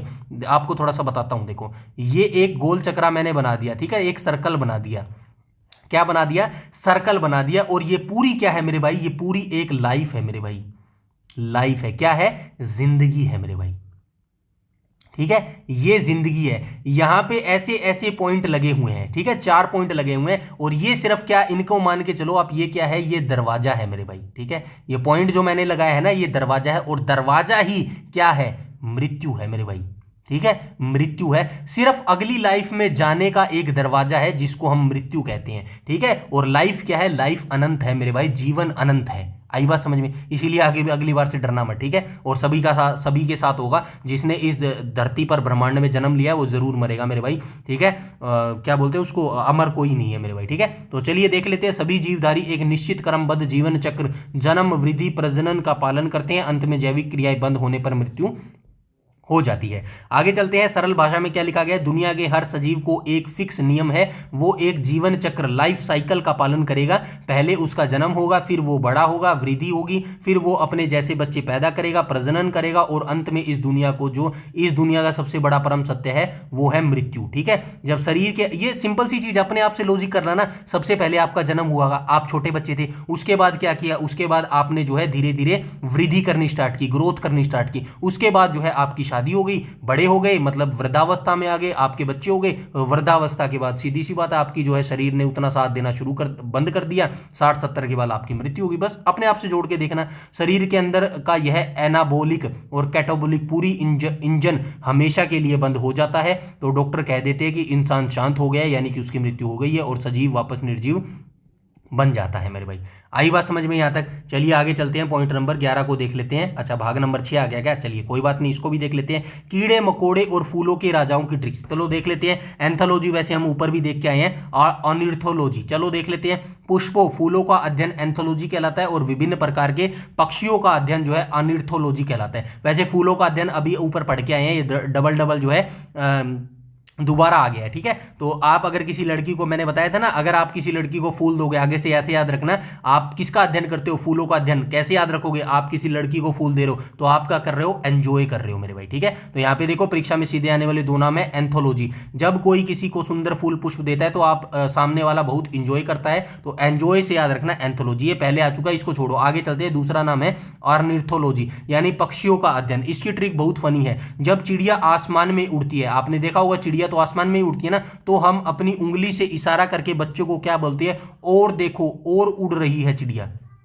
मतलब कि आप खड़े हो और आपके सामने कोई बच्चा है, तो आप उसको क्या बोलोगे? और देखो, और उड़ रही है चिड़िया। तो और से आप क्या याद रखोगे? और को पकड़ लो, और को पकड़ लो, और बन गया ऑर्निथोलॉजी मेरे भाई, ठीक है, यानी कि पक्षियों की पढ़ाई मेरे भाई, ठीक है। ऐसे चीजें आपको याद रखनी है मेरे भाई, ठीक है। इसके बाद हम चलते हैं नेक्स्ट पॉइंट पर, देख लेते हैं जल्दी चढ़ते हैं थोड़ा सा, बैक्टीरियोलॉजी और जीवाणु का सच मेरे भाई। तो चलिए इसको भी देख लेते हैं। जीवाणु का विस्तृत अध्ययन बैक्टीरियोलॉजी कहलाता है। इसके जनक एंटोनी वन ल्यूवेनहॉक है मेरे भाई, ठीक है। तो चलो इसको आसान भाषा में तोड़ लेते हैं। यह नाम तो आपने अपने आप में ही अपना पोस्टमार्टम खुद कर रहा है। कैसे? बैक्टीरिया को हिंदी में जीवाणु कहते हैं मेरे भाई, पता है ना, बैक्टीरिया को हिंदी में क्या कहते हैं? जीवाणु कहते हैं, ठीक है। और इसी बैक्टीरिया के नाम से बना है बैक्टीरियालॉजी मेरे भाई, ऐसे आपको याद रखना है। बैक्टीरिया यहाँ पे लिखा है ना, बैक्टीरियालॉजी आया ना, कहाँ गया रे?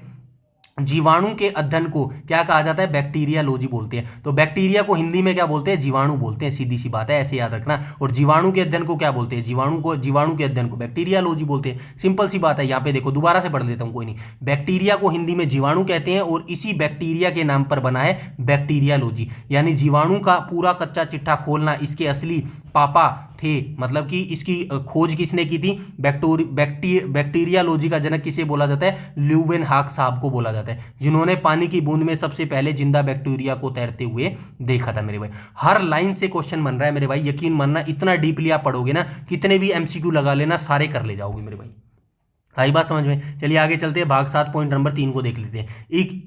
इक्थियोलॉजी बनाम पीसी कल्चर ऊपर पढ़ के आए, दोबारा आ गया, कोई बात नहीं। मछली पालन को बोलते हैं ना, कोई नहीं। मछलियों की शारीरिक संरचना और जीवन चक्र का अध्ययन इक्थियोलॉजी कहलाता है मेरे भाई, इसीलिए एक साथ लिखा है ये, ठीक है। व्यावसायिक स्तर पर, यानी कि बिजनेस करने के पर्पज से जो आप मछलियों को पालते हो ना, उसको हम पीसी कल्चर बोलते हैं। लेकिन फर्क है मेरे भाई, व्यवसाय के लिए पालना क्या कहलाता है मेरे भाई? पीसी कल्चर कहलाता है, ठीक है, पीसी कल्चर। लेकिन अगर आप मछलियों की शारीरिक संरचना, मछली का साइज कैसा है, मछली बनी कैसी है, कैसे उसके शरीर पर अलग अलग संरचना है, उसका जीवन चक्र कैसा होता है, इन सब के बारे में जानना, इन सब के बारे में पढ़ाई करना क्या कहलाता है? इक्थियोलॉजी कहलाता है मेरे भाई। बस इतना सा डिफरेंस है, ये चीज आपको याद रखनी है मेरे भाई, ठीक है। तो यहाँ पे देखो क्या लिखा गया है, अगर परीक्षा में मछली पालन व्यापार पूछे तो आप क्या कहेंगे? पीसी कल्चर बोलेंगे। यहाँ पे देखो मसाला पीसते हैं, आगे आप याद रखो। लेकिन अगर एग्जामिनर पूछे मछली के शरीर की आंतरिक पढ़ाई क्या है, तो वो इक्थियोलॉजी है मेरे भाई। इसकी ट्रिक सुनो, मछली खाते समय जब गले में एक कांटा फंस जाता है, जो लोग नॉनवेज खाते हैं, जो लोग मछली खाते हैं ना, एक कांटा, एक से मतलब एक कांटा, मछली के अंदर कांटा होता है ना, वो निकाल के अगर एक कांटा फंस जाता है तो इंसान बोलता है इख्त, कांटा फंस गया। तो इख्त से याद रखना इक्थियोलॉजी, यानी कि मछली विज्ञान मेरे भाई, ठीक है। आई बात समझ में? आगे चलते हैं, पॉइंट नंबर 4 को देख लेते हैं, फार्मेकोलॉजी मेरे भाई, ठीक है। तो चलो फार्मेकोलॉजी को लिख देते हैं, दवाइयों का मेडिकल स्टोर। आपने देखा है कभी आप दवाई लेने गए हो मेडिकल स्टोर पे? ठीक है, दवाई की मेडिकल शॉप पे गए होगे, दवाई लेने गए होगे, सर दर्द की दवाई दे दे या कोई भी दवाई दे दे, मेडिकल स्टोर पे गए हो, आपने ध्यान से देखा होगा, नहीं देखा तो अब कभी जाओ तो देखना, दुकान पे क्या लिखा होता है, फार्मेसी लिखा होता है मेरे भाई, लिखा होता है ना फार्मेसी, बस इसी शब्द को आपको तोड़ना है। ये देखो, विभिन्न दवाओं, औषधियों और उन्हें बनाने के तरीके के अध्ययन को भेष गुण विज्ञान या फार्मेकोलॉजी बोलते हैं। बड़ा हिंदी में लिख दिया इसने, चलो कोई बात नहीं, फार्मेकोलॉजी कहलाता है। ये देखो, सरल भाषा में कैसे याद रखेंगे, जब हम बीमार पड़ते हैं तो दवा लेने कहाँ जाते हैं, फार्मेसी यानी कि मेडिकल स्टोर पर जाते हैं। बस इसी फार्मेसी शब्द से बना है फार्मेकोलॉजी मेरे भाई। डॉक्टर जो दवाई पर्चे पर लिखते हैं ना, मतलब जो अलग अलग भाषा में पता नहीं क्या क्या लिख देते हैं, तो वो दवा शरीर पर कैसे काम करेगी और लैब में कैसे बनेगी, इस पूरे विज्ञान को फार्मेकोलॉजी मेरे भाई बोलते हैं। आई बात समझ में, यहां तक सारी चीजें क्लियर है। इसके बाद हम चलते हैं आगे, भाग 8 को देख लेते हैं। ठीक है, तो भाग 8 क्या कह रहा है मेरे भाई, तो भाग 8 क्या कह रहा है, सजावटी झाड़ियां और सब्जियों का ठेला मेरे भाई। ठीक है, तो चलिए इसको भी देख लेते हैं, ये क्या कहने की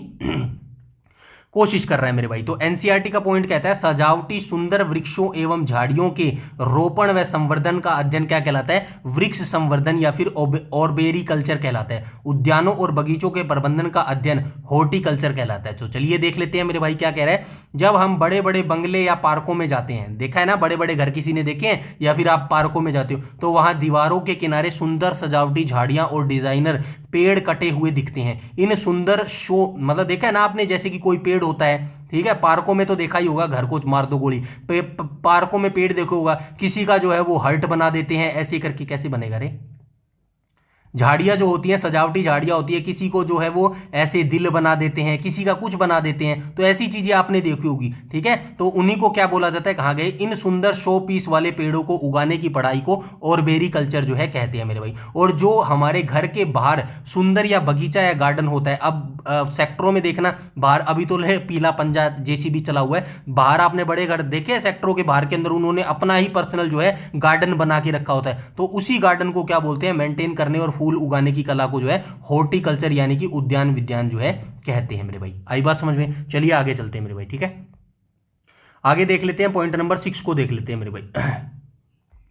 पॉइंट नंबर 6 क्या बोल रहा है, ओलेरी कल्चर का सब्जी वाला तड़का। ओलेरी कल्चर विभिन्न प्रकार की सब्जियों के उत्पादन और उनकी खेती का अध्ययन को ओलेरी कल्चर बोलते हैं। चलिए आगे देख लेते हैं, सरल भाषा क्या बोल रहा है, मनपसंद सवाल है एग्जामिनर का। ओलेरी कल्चर ये तो देख लिया ना हमने, ओलेरी ले ये हो गया भाई, पहले हो गया, ये दोबारा आ गया, चलो कोई बात नहीं, आगे चलते हैं मेरे भाई। भाग 9 को देख लेते हैं, क्रायोजेनिक्स की बर्फ और फोरेंसिक का जासूस। तो देख लेते हैं, क्रायोजेनिक्स बर्फ से भी ज्यादा ठंडा मेरे भाई। एनसीईआरटी का पॉइंट क्या बोलता है, शरीर के जंतुओं के शरीर या उत्तकों पर, उत्तक को इंग्लिश में क्या बोलते हैं मेरे भाई, टिश्यू बोलते हैं। ठीक है, टिश्यू बोलते हैं, और ये चैप्टर भी हमारा आएगा बायोलॉजी में, आगे चल के एक टिश्यू उत्तकों का चैप्टर आएगा, उसको आराम से पढ़ेंगे। ठीक है, तो यहाँ पे जंतुओं के शरीर या उत्तकों पर अत्यंत कम तापमान के प्रभाव का अध्ययन क्रायोजेनिक्स जो है कहलाता है मेरे भाई। ठीक है, तो यहाँ पे देख लेते हैं, क्रायोजेनिक्स का सीधा मतलब होता है महाठंडा, यानी कि शून्य से भी बहुत नीचे का तापमान मेरे भाई। ठीक है, क्रायोजेनिक्स जो ये शब्द लिखा है ना, इसका मतलब क्या होता है, इसका मतलब होता है बहुत ज्यादा ठंडा या फिर शून्य से भी ठंडा मेरे भाई। ठीक है,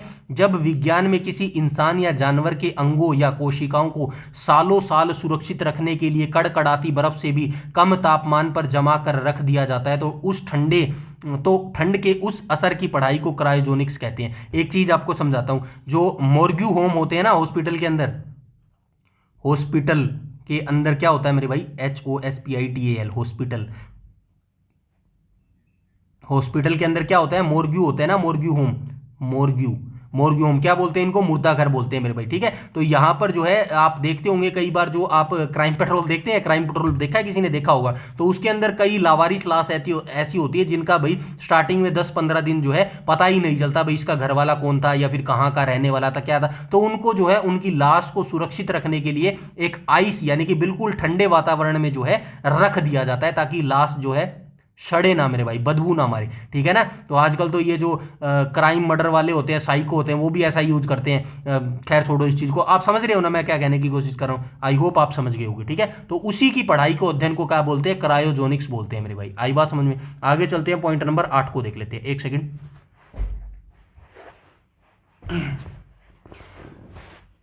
चलिए पॉइंट नंबर 8 को देख लेते हैं, फोरेंसिक साइंस, CID का दया। ठीक है, CID देखा है ना, सीआईडी किसी ने देखा है? मैंने तो देखा हुआ है भाई समय पे, ठीक है, सोनी चैनल पे आता था सीआईडी। उसमें वो कहता है ना एसीपी प्रद्युमन, पता तो लगाना पड़ेगा दया, बस ये वो उसी दया की बात कर रहा है। चलो कोई नहीं, फोरेंसिक साइंस को देख लेते हैं। साइंस एनसीईआरटी पॉइंट क्या बोलते हैं? संदिग्ध रक्त, उंगलियों के चिन्ह जो आपकी फिंगरप्रिंट्स होते हैं आदि का वैज्ञानिक अध्ययन करके अपराधी को पता लगाने की शाखा को फोरेंसिक विज्ञान कहते हैं। अब देखो, अब आपने सबने टीवी पर सीआईडी नाटक तो जरूर देखा होगा, जिसमें जो डॉक्टर सालूम के लाश को देखकर बताते हैं कि मर्डर कैसे हुआ। बस यही वही फोरेंसिक साइंस है। जब कहीं कोई अपराध होता है तो खूनी के उंगलियों के निशान, फिंगरप्रिंट, बाल या खून के धब्बे उठाकर लैब में जो जासूसी टेस्ट किया जाता है उसे ही फोरेंसिक विज्ञान कहते हैं, जो कातिल को जेल भिजवाता है। आई होप ये सारी चीजें आपको समझ आ रही होगी। आगे चलते हैं, भाग नंबर 10 पॉइंट नंबर 9 को देख लेते हैं मेरे भाई, ठीक है। तो देख लेते हैं अंतरिक्ष की दुनिया और अजायब घर के जीवाश्म, एक्सोबायोलॉजी। अब ये जो एक्सोबायोलॉजी है ना, इसका मतलब आपको समझना पड़ेगा, तब जाके ये चीज आपको समझ आएगी कि क्या बोलते हैं इसको, ठीक है। तो एनसीईआरटी पॉइंट क्या बोलते हैं? पृथ्वी के अतिरिक्त अन्य ग्रहों पर जीवन की संभावनाओं और वहां के पर्यावरण का अध्ययन अंतरिक्ष जीव विज्ञान या फिर एक्सोबायोलॉजी कहलाता है मेरे भाई। क्वेश्चन आपसे डायरेक्ट यही पूछेगा कि बताइए पृथ्वी के अतिरिक्त अन्य ग्रहों पर जीवन की संभावनाओं और वहां के पर्यावरण के अध्ययन को क्या कहा जाता है? 4 ऑप्शन दे देगा। मान लेते हैं कि वहां पर आपको क्या देगा? एक्सोबायोलॉजी एक ऑप्शन दे देगा। तो क्या आप समझा पाएंगे? बहुत सारे बच्चे तुक्के मार के आएंगे। इसी तुक्के को मारने के लिए मैंने यहां पर बिल्कुल सिंपल भाषा में दिया है। अब कैसे याद रखेंगे? ये जो एक्सोबायोलॉजी है ना, इसको तोड़ेंगे। ये देखो, इस शब्द का पोस्टमार्टम करो। किसका? एक्सो का मतलब होता है बाहर, यानी कि हमारी पृथ्वी से बाहर। अभी इसके अलावा एक और मैं उदाहरण आपको दूंगा जो मुझे लगता है आपको ज्यादा याद रहेगा इसके हिसाब से। एक बार इसको देख लेते हैं। एक्सो का मतलब क्या होता है? बाहर। एक्सो का मतलब क्या होता है? बाहर, यानी कि हमारी पृथ्वी से बाहर अंतरिक्ष में क्या मंगल ग्रह पर जीवन है? आप सभी देख रहे हैं वर्तमान में हम क्या सोच रहे हैं कि क्या पता मंगल ग्रह पर जीवन संभव हो सकता है। क्या ब्रह्मांड में कहीं एलियन घूम रहे हैं? पृथ्वी को छोड़कर बाकी दूसरे ग्रहों पर जीवन ढूंढने की इसी अंतरिक्ष वाली पढ़ाई को हम एक्सोबायोलॉजी कहते हैं, ठीक है, एक्सोबायोलॉजी। अब आप इसको सुनो ऐसे, कोई एक कपल है मेरे भाई, ठीक है, कोई एक कपल है, बॉयफ्रेंड और गर्लफ्रेंड है मेरे भाई, ठीक है, बॉयफ्रेंड और गर्लफ्रेंड है। ये एक ही सर्कल में रहते हैं मेरे भाई, ठीक है, ये एक ही सर्कल में रहते हैं। अब मान के चलो ये गर्लफ्रेंड इसको छोड़कर चली गई, ठीक है, ये इसको चली गई मेरे भाई, ठीक है। तो ये क्या हो गई? चली गई ना। अब यहां पे कोई आपकी नई गर्लफ्रेंड बन गई, ठीक है। यहाँ पे बॉयफ्रेंड तो वही है और यहाँ पे गर्लफ्रेंड आपकी दूसरी बन गई, लेकिन ये पुरानी वाली फॉर एग्जांपल आपकी क्या बन गई? ये एक्स बन गई मेरे भाई। पुरानी वाली गर्लफ्रेंड क्या बन गई? एक्स बन गई। एक्स को क्या बोलते हैं? बाहर चली गई, रिश्ते से बाहर चली गई, इसी को एक्स बोलते हैं। तो बस ऐसे ही शब्दों से आपको याद रखना है, इसी शब्दों को क्या बोलते हैं? एक्सोबायोलॉजी बोलते हैं मेरे भाई, ठीक है। बाहर वाले का अध्ययन करना क्या कहलाता है? एक्सोबायोलॉजी कहलाता है मेरे भाई, ठीक है। आगे चलते हैं, पेंटियोलॉजी, डायनासोर की हड्डियों का सच। तो देख लेते हैं मेरे भाई, एनसीईआरटी का पॉइंट क्या बोलते हैं? जीवाश्म का अध्ययन मेरे भाई, ठीक है। जीवाश्म क्या होते हैं? जीवाश्म वो होते हैं जो करोड़ों सालों से मरकर जो है पृथ्वी के नीचे दफन हो गए मेरे भाई, ठीक है। पेड़ पौधे हो गए या फिर जीव जंतु हो गए, वो सारे मरकर, डायनासोर होते थे ना एक बार, जितने हमारी अभी वर्तमान में हमारी जो जनसंख्या बढ़ रही है ना इंसानों की, एक समय पर पृथ्वी पर ऐसे ही जो है डायनासोरों की जनसंख्या होती थी। क्योंकि वो अपने आप को ढाल नहीं पाए पृथ्वी के अनुसार, तो वो सारे मर गए और जमीन के नीचे दब गए, पेड़ सारे टूट गए, जमीन के नीचे दब गए। अब वो हाई प्रेशर से क्या बन गया? काला कीचड़ बन गया, जिसको आजकल हम तेल के, पेट्रोल के तौर पर जो है यूज करते हैं मेरे। बस उसी की चीज ये कह रहा है, उन्हीं को क्या बोलते हैं? जीवाश्म बोला जाता है मेरे भाई उनको, ठीक है, फोसल्स बोला जाता है। अध्ययन जीवाश्मी की या पेंटियोलॉजी कहलाता है। पादप जीवाश्म के अध्ययन को पैलियो बॉटनी तथा जंतु जीवाश्म के अध्ययन को पैलियोलॉजी कहलाता है। यहां पे भी 3 क्वेश्चन बन रहे हैं मेरे भाई। अब इसका सरल भाषा देख लेते हैं। जब जमीन के नीचे करोड़ों साल पुराने डायनासोर के अंडे या किसी प्राचीन पेड़ का तना पत्थर बनकर मिलता है, मतलब कि ऐसी कोई चीज बिल्कुल पत्थर बन जाती हैं चीजें हाई प्रेशर से नीचे दबी दबी, तो उस विज्ञान को जीवाश्म फोसल कहते हैं मेरे भाई। आई बात समझे? फॉर एग्जाम्पल आपको कोई जो है जमीन के नीचे से एक जो है किसी भी जंतु का जो है फोसल मिल गया, जीवाश्म मिल गया, करोड़ों साल से वो दबा था, तो देखना ध्यान से उसको, वो पत्थर जितना टाइट मिलेगा मेरे भाई, ठीक है, पत्थर जितना टाइट मिलेगा। उसके अध्ययन, अगर आप उसका अध्ययन करोगे तो उसको क्या बोला जाता है? जीवाश्म अध्ययन उसको बोला जाता है। आगे चलते हैं, इसी जीवाश्म की प्राचीन पढ़ाई को पैलियोंटोलॉजी कहा जाता है मेरे भाई, ठीक है। इसी जीवाश्म की प्राचीन पढ़ाई को पैलियोंटोलॉजी कहा जाता है। अगर पत्थर बना हुआ कोई पुराना पौधा मिला तो उसकी पढ़ाई को पैलियोबोटनी कहेंगे, और अगर कोई जानवर की हड्डी मिली तो उसे पैलियोलॉजी कहते हैं। बस थोड़ा सा डिफरेंस है, ये चीज आपको याद रखनी है मेरे भाई, ठीक है। इसके बाद हम चलते हैं आगे और आगे देख लेते हैं भाग 11 को, देख लेते हैं वर्गीकरण। वर्गीकरण को इंग्लिश में क्या बोलते हैं? टैक्सोनॉमी बोलते हैं। और कैरोलस लीनियस का राज मेरे भाई। टैक्सोनॉमी का जो है जनक कौन था? कैरोलस लीनियस था। यहाँ पे देखो, जीवों को खोजने, पहचानने और उनका नामकरण करने और वर्गीकृत करने का अध्ययन वर्गीकरण टैक्सोनॉमी कहलाता है। इनके जनक कैरोलस लीनियस हैं, जिन्हें आधुनिक वनस्पति विज्ञान का जनक भी कहा जाता है। जैसे कि हम जो है पीरियोडिक टेबल में पढ़ के आए थे ना, पीरियोडिक टेबल सबसे पहले किसने? अलग ने दी थी। लेकिन जो मॉडर्न पीरियोडिक टेबल थी, जिसको हम आज भी यूज करते हैं, उसको किसने दी थी? हेनरी मोजले ने दी थी। ऐसे ही आपको याद रख रहे हैं, वर्गीकरण मॉडर्न आधुनिक वनस्पति विज्ञान का जनक किसको बोला जाता है? तो ये बोला जाता है मेरे भाई कैरोलस लीनियस को बोला जाता है। सिंपल सी बात है, ऐसी चीजें आपको याद रखनी है, ठीक है। ये सारा पढ़ लेना। चलिए मैं पढ़ देता हूं, कोई दिक्कत वाली बात नहीं है। अगर हम ये देखो, दुनिया में लाखों पेड़ पौधे और जानवर हैं, अगर हम एक एक को अलग से पढ़ने बैठेंगे तो पूरी जिंदगी छोटी पड़ जाएगी। सही बात है। इसीलिए विज्ञान में जीवों को खोजने, जीव यानी कि जानवरों को खोजने, फाइंड आउट करने, उनका आधार कार्ड बनाने यानी कि उनकी आइडेंटिटी, नामकरण करने और उन्हें अलग अलग ग्रुप्स यानी कि अलग अलग कैटेगरी में बांटने की पढ़ाई करने को क्या बोला जाता है मेरे भाई? जिसको टैक्सोनॉमी बोला जाता है। आई बात समझ में? आगे चलते, यानी कि वर्गीकरण कहते हैं। आगे चलते हैं, इसके असली जनक थे कैरोलस लीनियस थे मेरे भाई, ठीक है। टैक्सोनॉमी के असली जनक कौन थे? कैरोलस लीनियस थे मेरे भाई। आगे चलते हैं, इन्हें आधुनिक वनस्पति विज्ञान का भी जो है जनक कहा जाता है। यह सीधे परीक्षा में आने वाला सुपरहिट फैक्ट है। चलिए आगे चलते हैं, ठीक है। अब आनुवंशिकी को देख लेते हैं, ठीक है। जेनेटिक्स, ये तो पता होगा ना, हमारे अंदर जेनेटिक्स किसके हैं? हमारे माता पिता के होते हैं। देखो, और मेंडल का मटर प्रक्रम, इसको भी देख लेते हैं। एनसीईआरटी क्या बोलती है? जीवों में पाई जाने वाली विभिन्नताओं, समानताओं और आनुवंशिकता, हेरिडिटी का अध्ययन आनुवंशिकी की कहलाता है। इसके जनक ग्रेगर जॉन मेंडल हैं। डायरेक्ट पूछा जाता है, बताइए आनुवंशिकी का जनक किसे बोला जाता है? जॉन ग्रेगर मेंडल को बोला जाता है। आधुनिक आनुवंशिकी के जनक टी.एच. मॉर्गन थे। दोनों याद रखना मेरे भाई, ठीक है। पूछ सकता है कि आधुनिक आनुवंशिकी का जन्म, ठीक है। मॉडर्न जेनेटिक्स की यहाँ पे बात कर रहा है। अगर नॉर्मल जेनेटिक्स की आपको से बात करें, एक सेकंड लिख देता हूं, जेनेटिक, ठीक है। और अगर आपसे पूछे मॉडर्न जेनेटिक्स, दोनों अलग अलग है मेरे भाई, याद रखना। जेनेटिक, तो जेनेटिक का आपसे पूछे तो आप क्या बताएंगे मेरे भाई? तो आप बताएंगे मेंडल, ठीक है। और मॉडर्न जेनेटिक्स का क्या बताएंगे? टी.एच. मॉर्गन बताएंगे, ठीक है। टी.एच. मॉर्गन बताएंगे। दोनों याद रखना, कुछ भी आपसे पूछा जा सकता है। यहाँ पे देखो, अगला बहुत जरूरी टॉपिक है जेनेटिक्स यानी कि आनुवंशिकी। इसका करो सीधे पोस्टमार्टम। हमारे चेहरे, मोहरे, हमारे बाल और हमारी आंखें हमारे मम्मी पापा से क्यों मिलती हैं? और दो सगे भाई बहन एक जैसे दिखने के बाद भी आपस में अलग अलग क्यों होते हैं? इसी आनुवंशिकता और विभिन्नता की पढ़ाई को जेनेटिक्स कहते हैं। इसके असली जनक थे बाबा ग्रेगर जॉन मेंडल, जिन्हें चर्च के बगीचे में मटर के पौधे पर सालों तक रिसर्च की थी। पर अगर एग्जामिनर पूछे कि आधुनिक आनुवंशिकी का जनक कौन है, तो नाम बदल जाएगा। इसका उत्तर होगा टी.एच. मॉर्गन मेरे भाई। जरूर याद रखना, ये एग्जामिनर घुमाने के लिए पूछ सकता है मेरे भाई, ठीक है। आगे चलते हैं, ठीक है। पॉइंट नंबर 3, ओतकी को देख लेते हैं, हिस्टोलॉजी को देख लेते हैं। उत्कों का सूक्ष्म संसार। सूक्ष्म संसार यानी कि सूक्ष्म का मतलब क्या होता है मेरे भाई? पता है किसी को किसका क्या होता है? सूक्ष्म यानी कि अत्यंत छोटा लिखो, छोटा नहीं, अत्यंत छोटा लिखो। अत्यंत छोटा, अत्यंत छोटा यानी कि इतनी छोटी चीजें जिनको हम अपनी आंखों से नहीं देख सकते, उनको देखने के लिए हम किसका उपयोग करते हैं?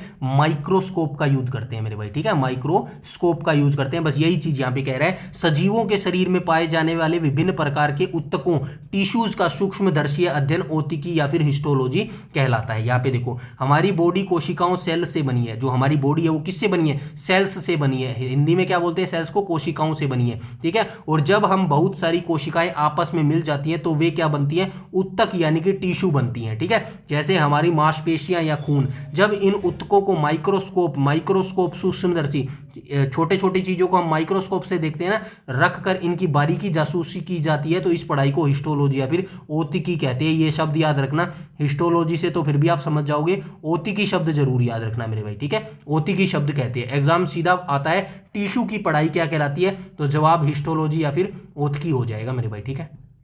याद रखना ये चीज, ठीक है। आगे चलते हैं भाई, पॉइंट नंबर 4 को देख लेते हैं, आकारिकी को देख लेते हैं। तो ये क्या कह रहा है, बनाम शारीरिकी। तो आकारिकी की और शारीरिकी को देख लेते हैं। जीवों के रूप, बाहरी बनावट, जीव यानी कि जीव जंतु, ठीक है, जीव, हम भी तो जीव के अंदर ही आती है हमारी बाहरी बनावट। बाहरी बनावट हमारी कैसी है, बाहरी लक्षण यानी कि सिम्टम्स का अध्ययन आकारिकी कहलाता है। जीवों को काटकर उनके आंतरिक अंगों की संरचना का अध्ययन क्या कहलाता है, शारीरिकी कहलाता है। कैसे याद रखेंगे, अब जैसे कि फॉर एग्जांपल ऐसे याद रखो, कुछ जो हमारे हॉस्पिटल होते हैं ना, हॉस्पिटल के अंदर जो है कुछ जो है डेड बॉडी होती है, ठीक है, डेड बॉडी होती है। और ये क्यों डेड बॉडी रिजर्व करके रखते हैं, ताकि जो हमारे जो डॉक्टर्स होते हैं ना, डॉक्टर्स, उनको सिखाने के लिए मतलब एक डेड बॉडी रखी है, ठीक है, यहाँ पे ये एक डेड बॉडी रखी है। सबसे पहले जो नए नए डॉक्टर आएंगे, first year, second year, third year college के स्टूडेंट आएंगे, उनको पहले यहाँ पे क्या लिखा है देखो, उनको बॉडी के बाहर के लक्षण कैसे हैं, बाहर की बॉडी कैसी है, उसका अध्ययन जब आप करोगे ना, तो उसका बाहर का अध्ययन को क्या बोलते हैं, आकारिकी यानी कि मॉर्फोलॉजी बोलते हैं। जब शरीर के अंदर की संरचना आपको दिखाएंगे ना, समझाएंगे, अंदर की चीजें काट काट के दिखाएंगे, पेट को काटेंगे, दिखाएंगे, देख भाई पेट के अंदर ये चीज होती है। जब आगे अगर आपको कोई ऐसा पेशेंट है तो आप इसको ऐसे चीज करोगे, तो काट कर अंदर के भागों की जो पढ़ाई करोगे उसको क्या बोला जाता है, उसको शारीरिक बोला जाता है, एनाटॉमी बोला जाता है। आई बात समझ में, आगे चलते हैं।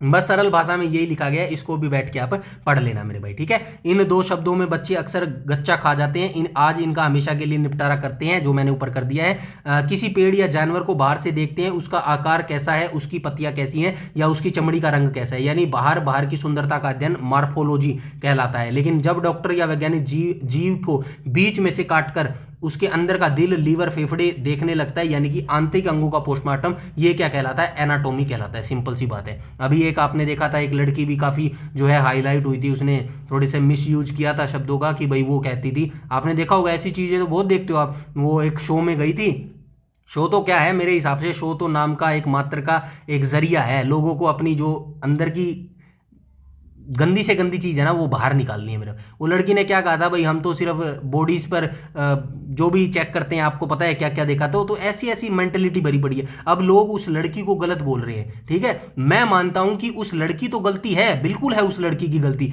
लेकिन मेरा ऐसा मानना है उस लड़की की से गलती से पहले किसकी गलती है, उस शो ऑर्गेनाइज जिसने उस शो को ऑर्गेनाइज किया था ना, सबसे बड़ी गलती उस शो ऑर्गेनाइजर की है, क्योंकि उसको वहीं पर रोक देना चाहिए था, या फिर वो शो जो उसने रिकॉर्ड किया था ना उसको डिलीट कर देता, दोबारा शो को रिकॉर्ड करता और कहता कि आप ऐसे शब्दों का यूज नहीं कर सकते। तमाशा बना दिया उस लड़की का भी, और सारों के बीच में एक चर्चा का विषय बन गया। वर्तमान में मैं यही तो कहता हूं, सारे बच्चे, सारे जो अभी कॉकरोच जनता पार्टी जो इकट्ठी हुई थी, दिल्ली के अंदर इकट्ठी हुई थी, पूरी जनता भी इकट्ठी हुई थी, तो वहां पे मुद्दा क्या था, धर्मेंद्र प्रधान जो है ना, हमारे धर्मेंद्र प्रधान क्या है, हमारे शिक्षा मंत्री है, इनका इस्तीफा मांग रहे हैं मेरे भाई।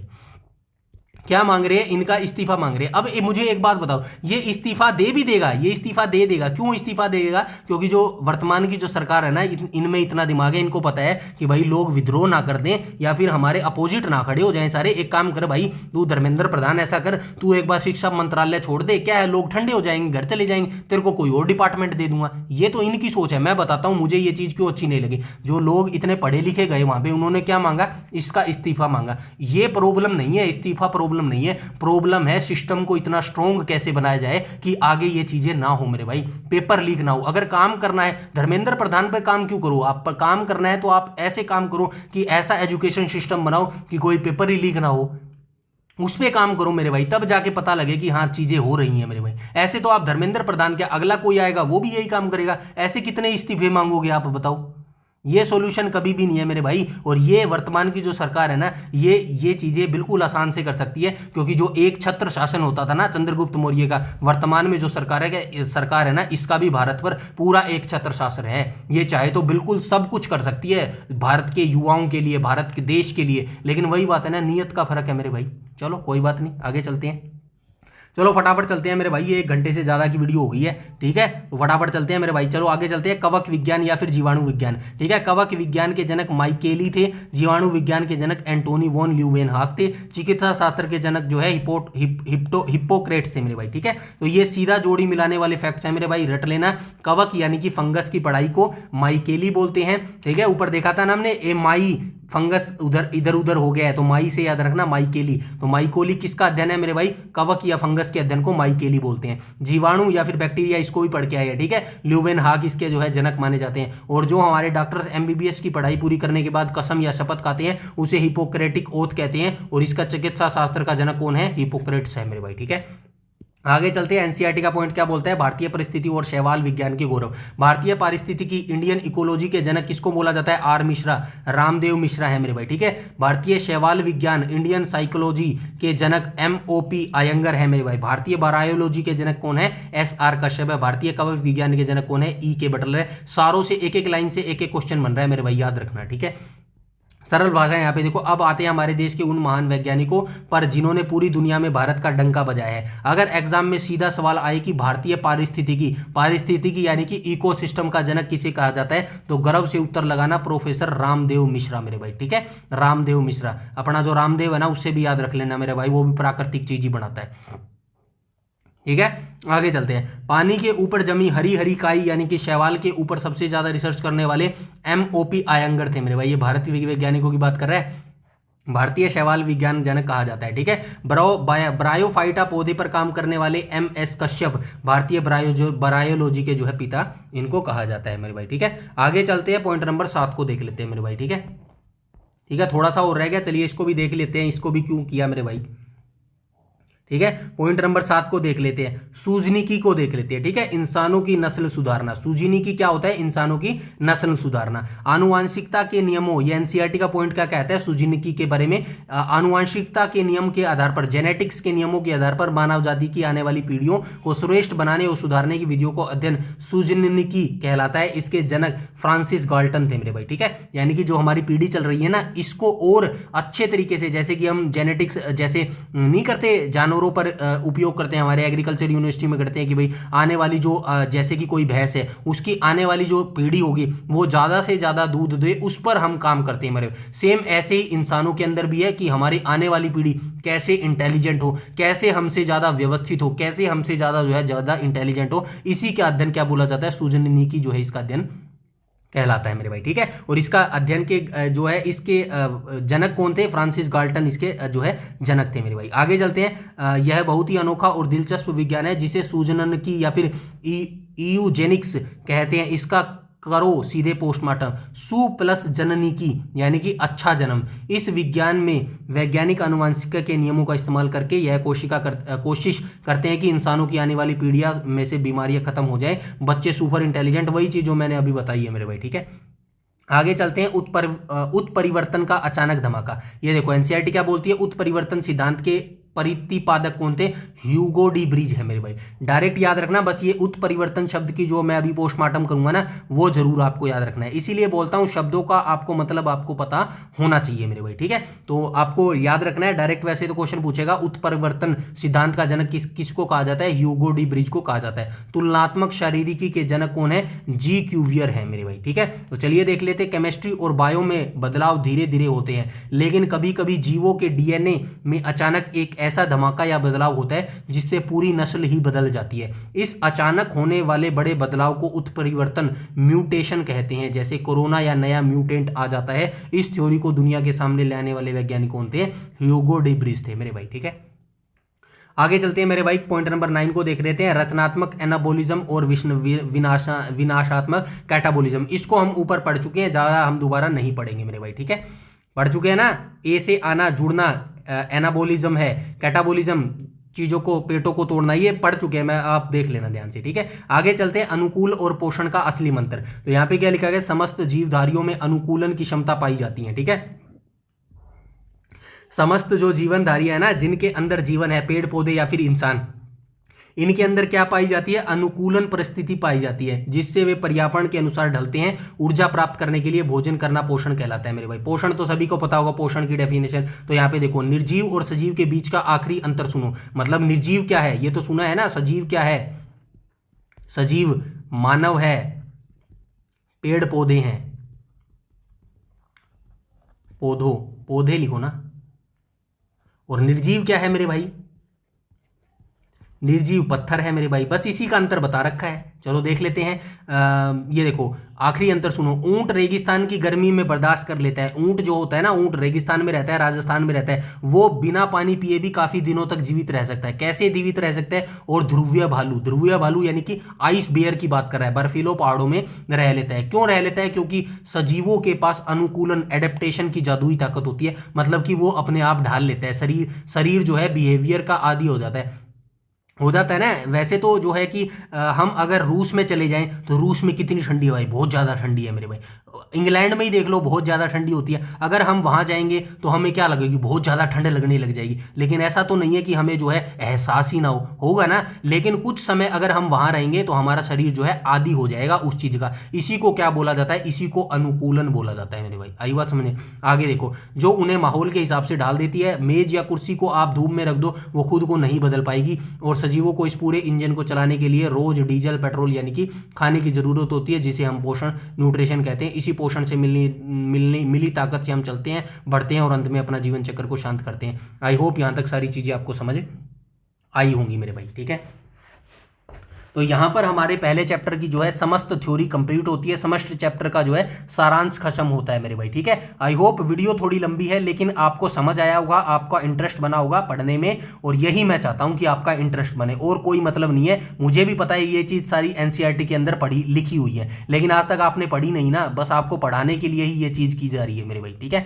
चलिए अब एक एक करके क्वेश्चनों को देख लेते हैं। क्वेश्चन नंबर फर्स्ट, डायरेक्ट चलेंगे, सारे क्वेश्चन नीचे से पढ़ के आए मेरे भाई। ठीक है, जीव विज्ञान यानी कि बायोलॉजी शब्द का प्रयोग सर्वप्रथम 1801 में किन वैज्ञानिकों द्वारा किया गया था? तो आप सभी जानते हैं बायोलॉजी शब्द का प्रयोग सबसे पहले 1801 में किया था, और किसने किया था? लेमार्क और ट्रेविनर्स ने किया था। ठीक है, ऑप्शन नंबर क्या हो जाएगा? ऑप्शन नंबर ए यहां पर बिल्कुल करेक्ट हो जाएगा। ठीक है, ये सारा पढ़ लेना भाई, सब कुछ इंपॉर्टेंट है। नेक्स्ट पर चलते हैं, क्वेश्चन नंबर सेकंड में क्या बोल रहा है? जीव विज्ञान को एक स्वतंत्र शाखा के रूप में स्थापित करने के कारण जीव विज्ञान का जनक, फादर ऑफ बायोलॉजी किसे माना जाता है? तो अभी पढ़ के आए हैं, थ्योरी के बिल्कुल स्टार्टिंग में था, तो किसको बोला जाता है मेरे भाई?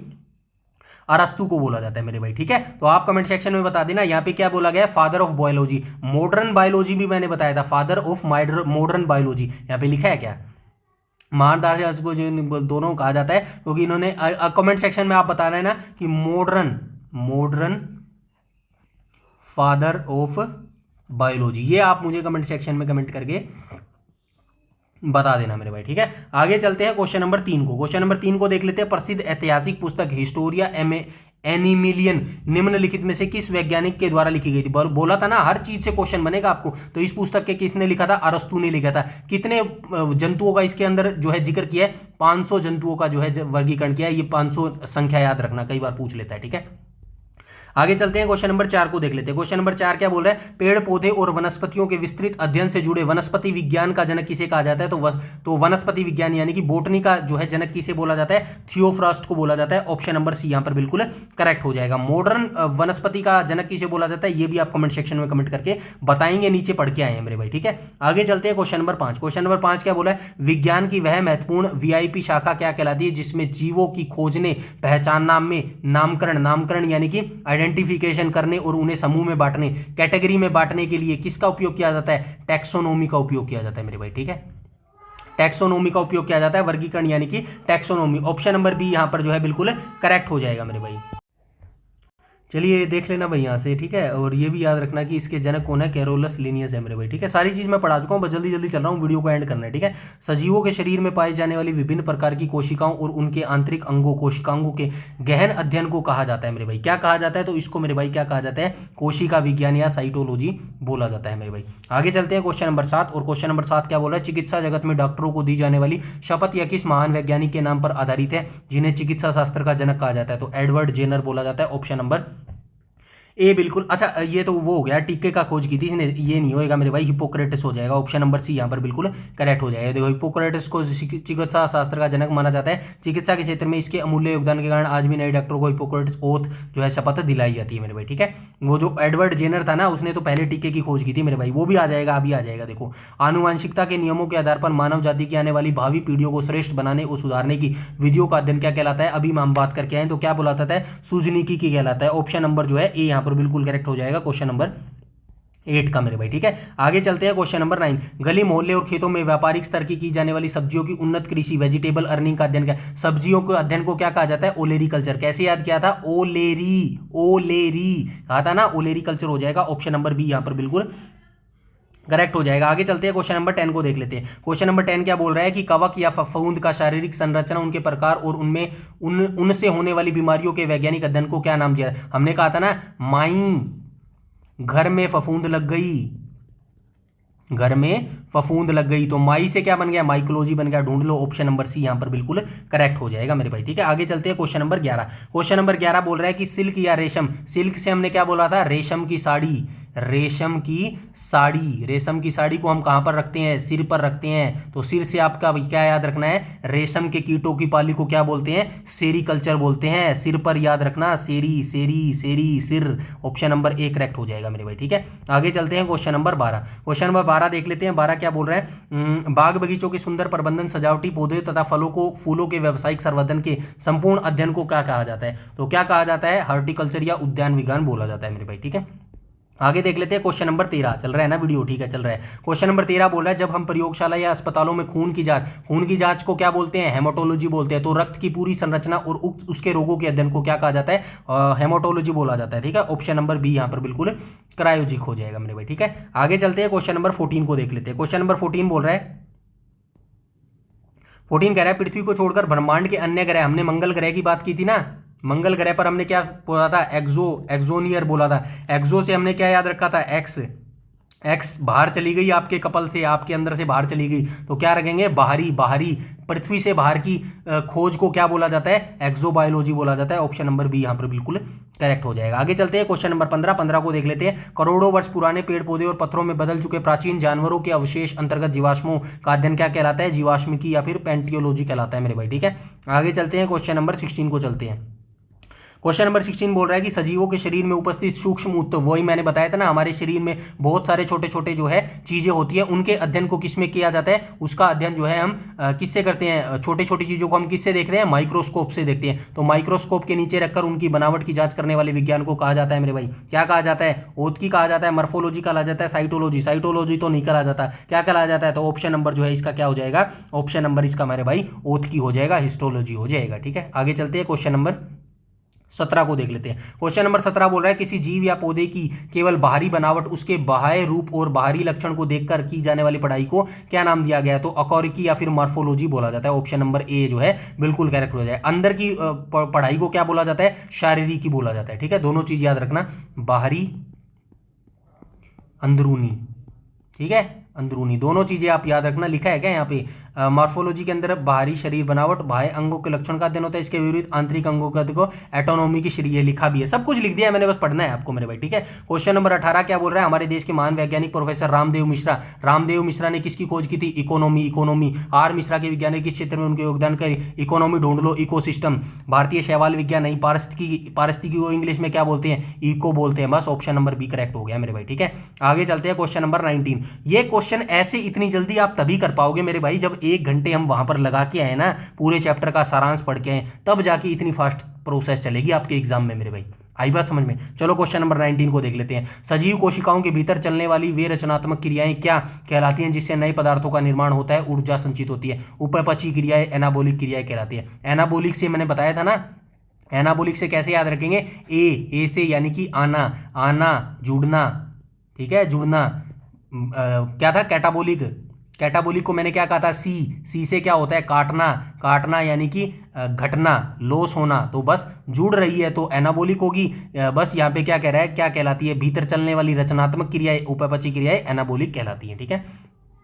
पढ़ लेना। क्वेश्चन नंबर 20 को देख लेते हैं। क्वेश्चन नंबर 20 क्या कह रहा है? हमारे पेट या कोशिकाओं में होने वाली विनाशात्मक क्रिया, कैटाबोलिक मतलब की घटना, ये क्या होता है? अपपचयी क्रिया या फिर कैटाबोलिक क्रिया। ऑप्शन नंबर बी हो जाएगा। आगे चलते हैं क्वेश्चन नंबर 21 को देख लेते हैं। सजीवों का वह विशिष्ट लक्षण क्या कहलाता है जिसके कारण वे अपने आसपास के वातावरण के भौतिक या रासायनिक बदलावों को महसूस करते प्रक्रिया? एक शब्द बताया था मैंने, उद्दीपन पढ़ा था ना। उद्दीपन ही वो शब्द है जो सजीव और निर्जीव में फर्क डिफरेंस करता है। निर्जीव कैसे लिखेंगे, ऐसे लिखेंगे निर्जीव। जल्दी जल्दी लिखना मेरे भाई, ठीक है। वो उद्दीपन शब्द है जो ये डिफरेंस क्रिएट करता है, उद्दीपनशीलता आ जाएगा, ऑप्शन नंबर बी आ जाएगा। क्वेश्चन नंबर 22 को देख लेते हैं। 22 क्या बोल रहा है, सजीवों के भीतर अपने आप को बदलते हुए पर्यावरण या मौसम के अनुसार पूरी तरह ढालने और जीवित रहने की अद्भुत क्षमता को क्या बोलते हैं, वृद्धि नहीं बोलते, अनुकूलन बोलते हैं, एडेप्टेशन बोलते हैं। ये भी पढ़ के आए हैं। नीचे देख लेते हैं क्वेश्चन नंबर 23। क्वेश्चन नंबर 23 क्या बोल रहा है, सुंदर और सुगंधित पुष्पों के विज्ञान प्रकार, ये पढ़ के आए हैं, पुष्प विज्ञान हो जाएगा, एंथोलॉजी हो जाएगा,